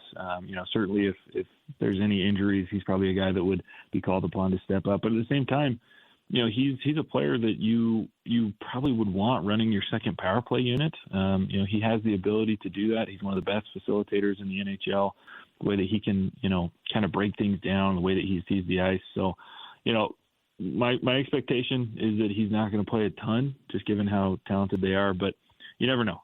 He's playing really good hockey right now. He's played his best hockey of the season ever since he was named to Team USA. So, you know, general manager for the United States, Bill Guerin, he's going to have some tough decisions to make. I mean, it was already tough decisions to decide who was going to be on the roster, but over the next about 10 days, as they start, you know, as those guys get over there and they start practicing, he's going to have some tough decisions to make in terms of, you know, who's playing for the United States on a nightly basis. That's Cole Bagley, our KSL Sports Insider for the Utah Mammoth. Thanks for your time, Cole, and enjoy the break. How about that? Yeah, thanks, PK. Okay. Cole Bagley joining us. You can hear him weekly as we get into the stretch run for the Mammoth. That would be cool if they make the postseason for the first time in Utah, only the second season, obviously. And what also would be cool, I talked about this yesterday, is having in the spring the Jazz and the Mammoth in the playoffs at the same time. That would be a lot of fun, wouldn't it? And I think the community would enjoy that. I don't think there's any question about that.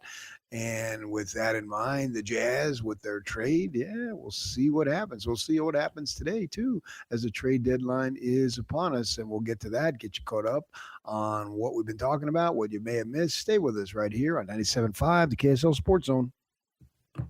Love is in the air, and the Zone is ready to help you become a Valentine's Day MVP. Listen to 97.5, the KSL Sports Zone, and online at KSLSports.com for your chance to win 2 Grande Minky Couture blankets. Keep it locked on the KSL Sports Zone and be Valentine's MVP. Presented by Minky Couture on 97.5, the KSL Sports Zone.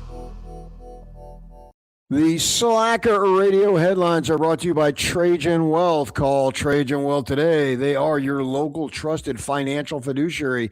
You can call them at 801-210-6800, 210-6800. You can visit their website at TrajanWealth.com, TrajanWealth.com. Okay, the trade deadline is today. There has been a bunch of moves. I ask you, what is your favorite move? Well, my favorite move is Jaren Jackson to the Utah Jazz. That would be Jaren Jackson Jr. Now, I noticed he tweeted out a take note. Was it a hashtag take note? Is that what it was? Yes, it was. Yep. I don't know if we still say, is tweet old school or we just say posted? I say tweets, but yeah, that's technically a post. I just can't shake it. I mean, it's just hard for me to go with the old times. I mean, and to let go of the old times. Tweet, you know, these bowl games that used to be called all these different names, and now they're the Pop-Tarts Bowl. What was the Pop-Tarts Bowl before? It had to have been something, wasn't it? Was it the Citrus Bowl? Was that it? It was Camping World Stadium, and before that, I think it was a Citrus Bowl. I think you're right. Yeah. as we whatever they want to call the Fiesta Bowl to my dying day, and even in the great beyond, I will call it the Fiesta Bowl. And I didn't even mind the Tostitos Festival, but I understand things change and all that stuff, so you got to get with it.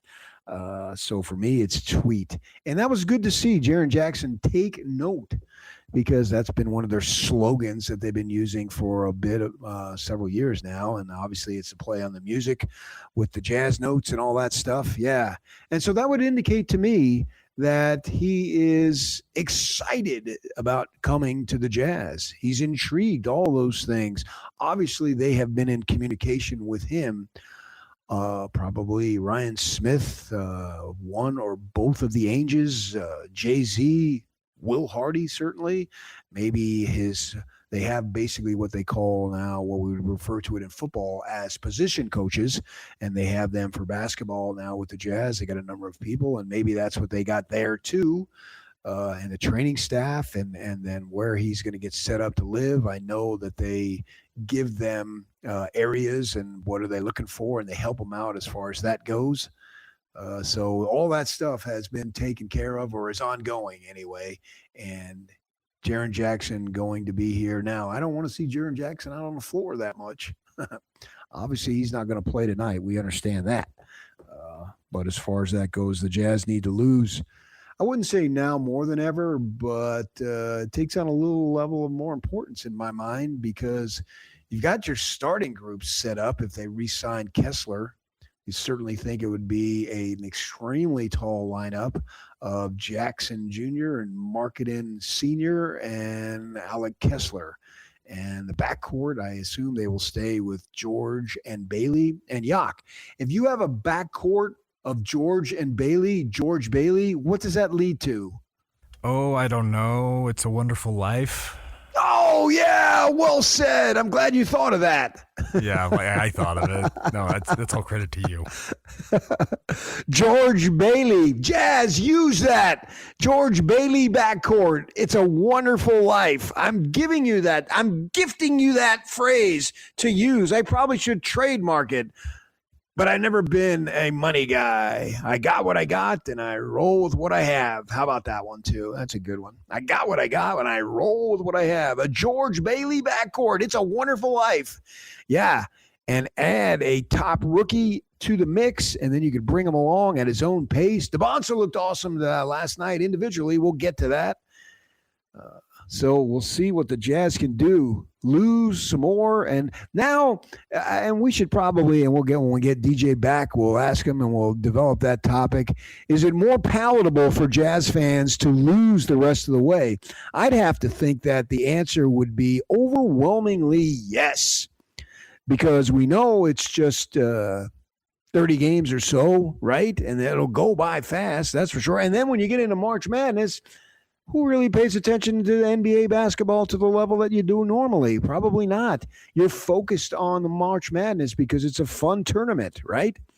And that usually takes center attention for those 3 weeks. And so at that point, when that's over, well, then you got about 10 days of the regular season to go. And you literally know this time, we've been saying it, that the end is near. The tank is over once this season ends. So let's get to that point and get that pick and see what happens in May with the lottery, and maybe it breaks your way. Maybe everything is finally going to come together and the basketball gods shine upon BYU, shine upon the Utah Jazz. That would be cool. And even if it doesn't, you know that the tank is over. Austin Haynes spoke that. And he sort of put it into effect in a way. It's delayed his season, but that's okay. He didn't inherit that trade in which he had to keep the top 5 or top 8 protected. He inherited it. And so he didn't cause it anyway. And so let's go and get to that point. I'm excited to see a bunch of trades in the NBA. The Mavs, Anthony Davis, boy, that's got to rank down as one of the worst trades in NBA history, you would think. They keep him for just about, 53 weeks, because I think it was the last week in January that he was traded for Luka Doncic. And now the Mavs, they're in their rebuild 8-player trade with Dallas, or not with Dallas, with Washington. Dallas is where he went. And so we'll see as far as that goes, where they stand in the lottery. I would think they would be wanting to lose and all that stuff themselves too, and see if they can strike gold 2 years in a row. That would be unfair. That's what I think the NBA needs to do, is to make sure that does not happen. Put up some kind of guardrails that you cannot receive the top pick, certainly consecutive years. That seems wrong. Jazz are in Atlanta tonight. The Atlanta Hawks created a trade with two trades. One, they sent Kennard over to the Lakers, and they're getting back Gabe Vincent tonight. So Kennard will be gone tonight. Porzingis be gone. He's on a $30.7 million expiring deal, and he's going to go to the Warriors. Man, that's what just drives me crazy, man. You look at some of these stars, and they get enormous amounts of money. I mean, you can argue that Steph Curry, for all the money that he makes, is probably underpaid for all the attention and acclaim he's brought the Warriors. He has been, but underpaid. he's he's a superstar of the highest level. Obviously, you can argue that with Jordan, whatever he made wasn't enough. I mean, he held the NBA in his hands, metaphorically speaking, basically, for a good long while. He carried the league post Magic and Bird, right? And all right, we get that. But a guy like Porzingis making $30 million a year, really? My goodness, that seems outrageous for someone who I think of as perpetually injured. And anyway, he's going to go to the Warriors for Buddy Hield and Jonathan Kuminga, who never seemed to work out there for the Warriors. So both teams will be shorthanded because the players that the Jazz have acquired won't be playing. Now, they did send our guy, Jock Landale of the St. Mary's Gales, sent him on his way. And he's going to Atlanta too, isn't he? Yeah, he was rerouted to Atlanta as part of the three-team deal here.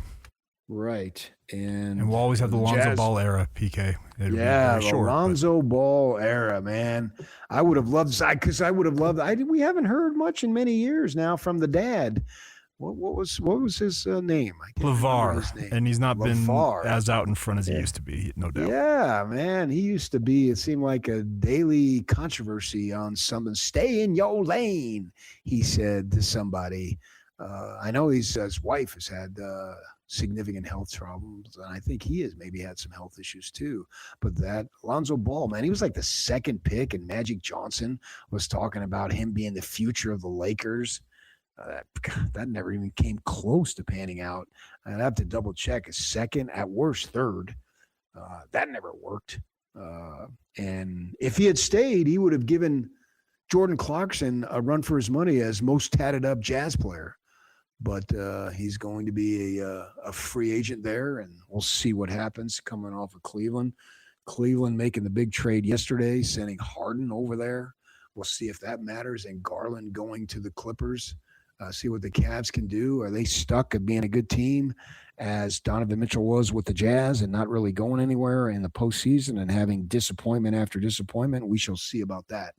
Trade deadline 1:00 today. We'll see if the Jazz make some more moves. I would not put it past them. I do not know what they're going to make, but having conversations with the folks over there that they have been very busy scurrying about. And the word that was given to me was swamped, which makes sense because this is a busy, busy time. And so their executives they're swamped with all sorts of work that they got going on, trying to make this team better.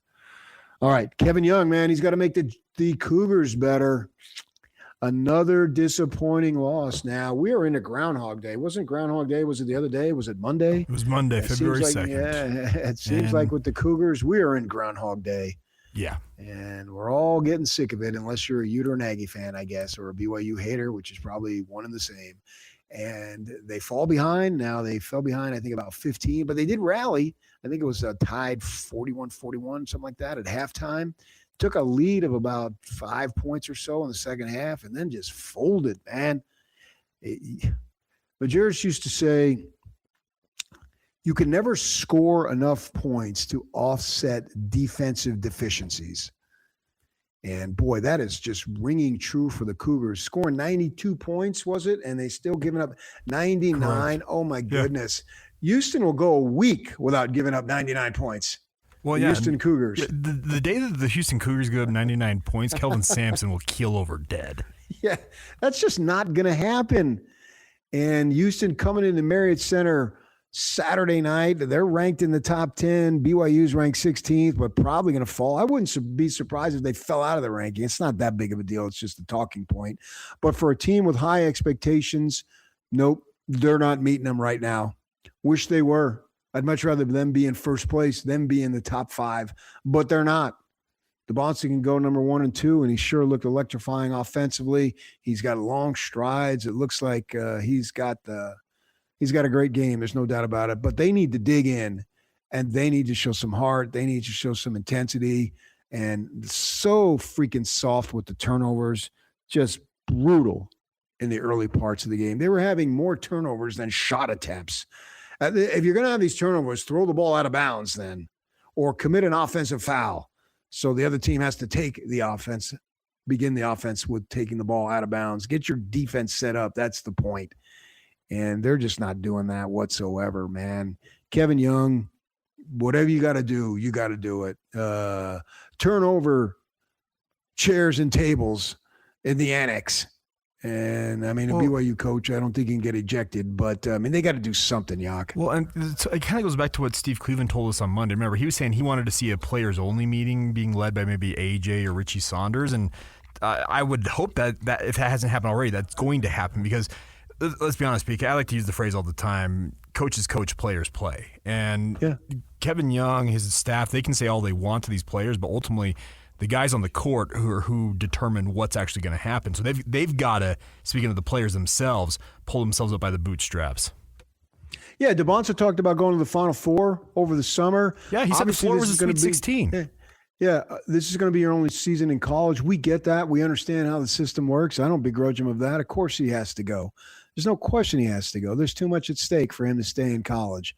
That's just the reality of the world. Richie Saunders, this is it, man. You came back. You could have gone probably to many different places, but you came back. You don't want to go out like this, man. You don't want to go out being at 7th, 8th place in the Big 12. That's not acceptable. Losses happen, but the way they're losing is unacceptable. Allowing 90 points in back-to-back weeks or games, I should say. Yep. Come on, man. Shouldn't happen. Should not happen. And now you got Houston. Well, you're going to have to dig in or they're going to run you off the floor. Well, and that's just a fact. Let's be very blunt, PK. Ever since BYU and Houston joined the league, there's been one program who's routinely run BYU off the floor, and it's the Houston Cougars. BYU's had zero success against Kelvin Sampson's squad, and it does not look like it's going to change Saturday night. That's why I'm intrigued. You know, that's what sports is about. Jerry Sloan always used to talk about we talked about influencers here in the state, and when it comes to basketball, Jerry Stone certainly had a major influence in the stuff that he would preach. See what you're about, point to his chest and his heart, what's inside, because you got to get it up, man. You just have to. Now is the time. This game could determine which way the season goes. You don't want to be too dramatic. I understand that, but I think it's a legitimate claim as far as that goes, man. You start losing like this, and at least last year when they sucked, it was early in the conference season. Now we are past the midway point. They've got fewer games left than they've played in conference, right? For most teams. For BYU, it's right at the middle. And so with that in mind, I don't think that beating Houston washes away everything, but it goes about 90% toward it because you need some marquee wins. And now it's not like you had bad losses before, but I think losing to Oklahoma State, that's on the way to a bad loss. And maybe Oklahoma State will turn out to be better than we thought. And I think winning conference road games are really hard, which means because they're really hard, that's why you have to defend with everything you have, because they are harder than winning at home. And you didn't do that, and you allowed that team to just basically laugh at you from the offensive perspective, and you put up very little resistance. So see what you got, Cougars. We saw what the Aggies got, man, and it was sweet, beating New Mexico by 20 in the pit. That'll open some eyes to the selection committee. If not, it should, right? 88-68. False left with 19 points. Stuff in the box score. A fun player to watch. That is for sure. And we'll see. They got Wyoming. I assume they'll go to Laramie Saturday and win that ball game. They got 9 games left themselves. And they're looking like, hey, maybe they are to the point where their season will be judged by what you did in the NCAA tournament. That's when you know you got a good program and high expectations, not just getting there. They've been there. Now do they have this opportunity to win? That remains to be seen. I talked about this, and I want to explore it with DJ when he gets back tomorrow, that they've had a number of coaches that have run through town and had success and had NCAA tournament teams, but is Jared Calhoun the best of the bunch?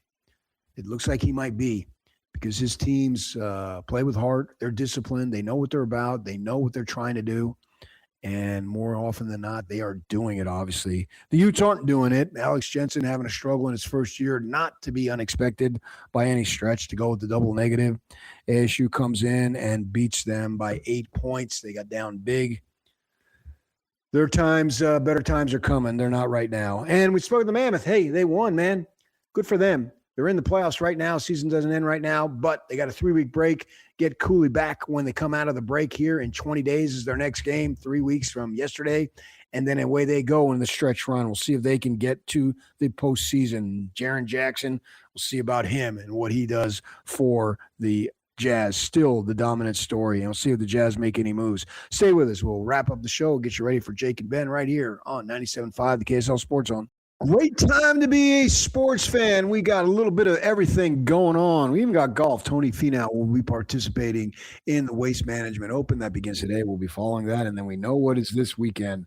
This week, the world is watching, and you could be watching on your brand new 75-inch smart television. Yeah, 75-inch smart TV. The KSL Sports Zone wants you front and center for every unforgettable moment. Enter to win a 75-inch TV at kslsports.com/contest. And for additional entries, listen this week for keywords to be announced on each show. The more entries you have, the better your chance to win. Our keyword today, get a load of this. The keyword today is pigskin. You got that? Pigskin. Listen all day for more keywords and enter to win at kslsports.com/contest. The countdown is on. The opening ceremony to the Olympics is Friday, and the big game is Sunday with pregame coverage starting at 11 a.m. Watch it all, everything that you want to watch on KSL 5 TV. How about that? Yeah, there you go, right? Go ahead and win a big TV. Join David James Snigeldorf III, and both of you can have what? Big, I got a big TVs. TV. What does he have, Yak? I got a big TV. Yeah, look at him. The Flaunter. That's his new nickname. Shaq used to come up with a bunch of nicknames. How about the Flaunter when it comes to DJ? You like that one, Yak? The Flaunter. Throwing it by him tomorrow. Flaunting the size of his television. How dare he do that? I put on Facebook, what is wrong with BYU basketball? Oh, my goodness. There is certainly a lot that people want to participate. Russell Tialavea. They don't pass, open up the court, defense, still good. They'll get it. Okay. Nothing there as it is normal, says John. I don't know. Gwen, the coach, no excitement. The coach needs to ramp it up. All the other coaches I see are great examples. Don't know why he doesn't get it. Gwen coming down hard on KY, who was thought to be the wonder boy when he came into town. Got him to the Sweet 16, got Jaeger Dealman, a first-round draft choice, and certainly A.J. Devonson will be a high first-round draft choice, but it's sort of shallow. It doesn't come with winning. Brady, this whole mess is fixed by not letting the person you guard drive by you. AJ, Rob, Richie Davis can't stay in front of a player they're guarding. Maybe they aren't athletic enough. Maybe they aren't trying enough. Either way, It's the biggest problem they have. Don't even get me started on Boscovich's defense. Oh, my. Interesting, he spells O-O-W-E. A little play on words there. They owe these guys a lot of money, huh? How about the Aggies going to the pit and win by 20? Come on, talk about them already. I have talked about them extensively, Alex. I think that Calhoun is possibly the best coach they've had of the recent guys who've come through town. KC saying coaching, no bench, no point guard. Well, they don't really have a pass first point guard. That guy's Dallin Hall. And you have to wonder, did they do enough? Did they show them, did they show him the love to keep him? They brought in Rob Wright, and that was understood. Rob, you're going to get the bulk of the minutes, and Dallin's a senior. BYU guy through and through. Maybe you ought to rethink some of that stuff there. If you win, great. But if you don't, you open yourself up to all sorts of questions. And that's a legitimate question. Are they letting these BYU squad guys go? And could they add some depth? And if you're playing, some of these guys, if they're not going to play, there's no way they're going to stay at BYU if they're not receiving big minutes. But a kid like Trey Stewart, did he receive big minutes? At times he hardly played, but he was a BYU guy and he stayed. And when he got his chance, he helped the team. They could use somebody like a Trey Stewart this year, who's not a star by any stretch, but he's a BYU guy. Something to think about and ponder. We'll see what happens going forward to BYU basketball as their season rolls on. Coming up next, we got Jake and Ben. They'll tell you all about the Jazz. Trade deadline is fast approaching, just 3 hours away. See what's up. If there are any moves to be made in the NBA, will Giannis go somewhere? They got you covered. Stay with us right here on 97.5, the KSL Sports Zone.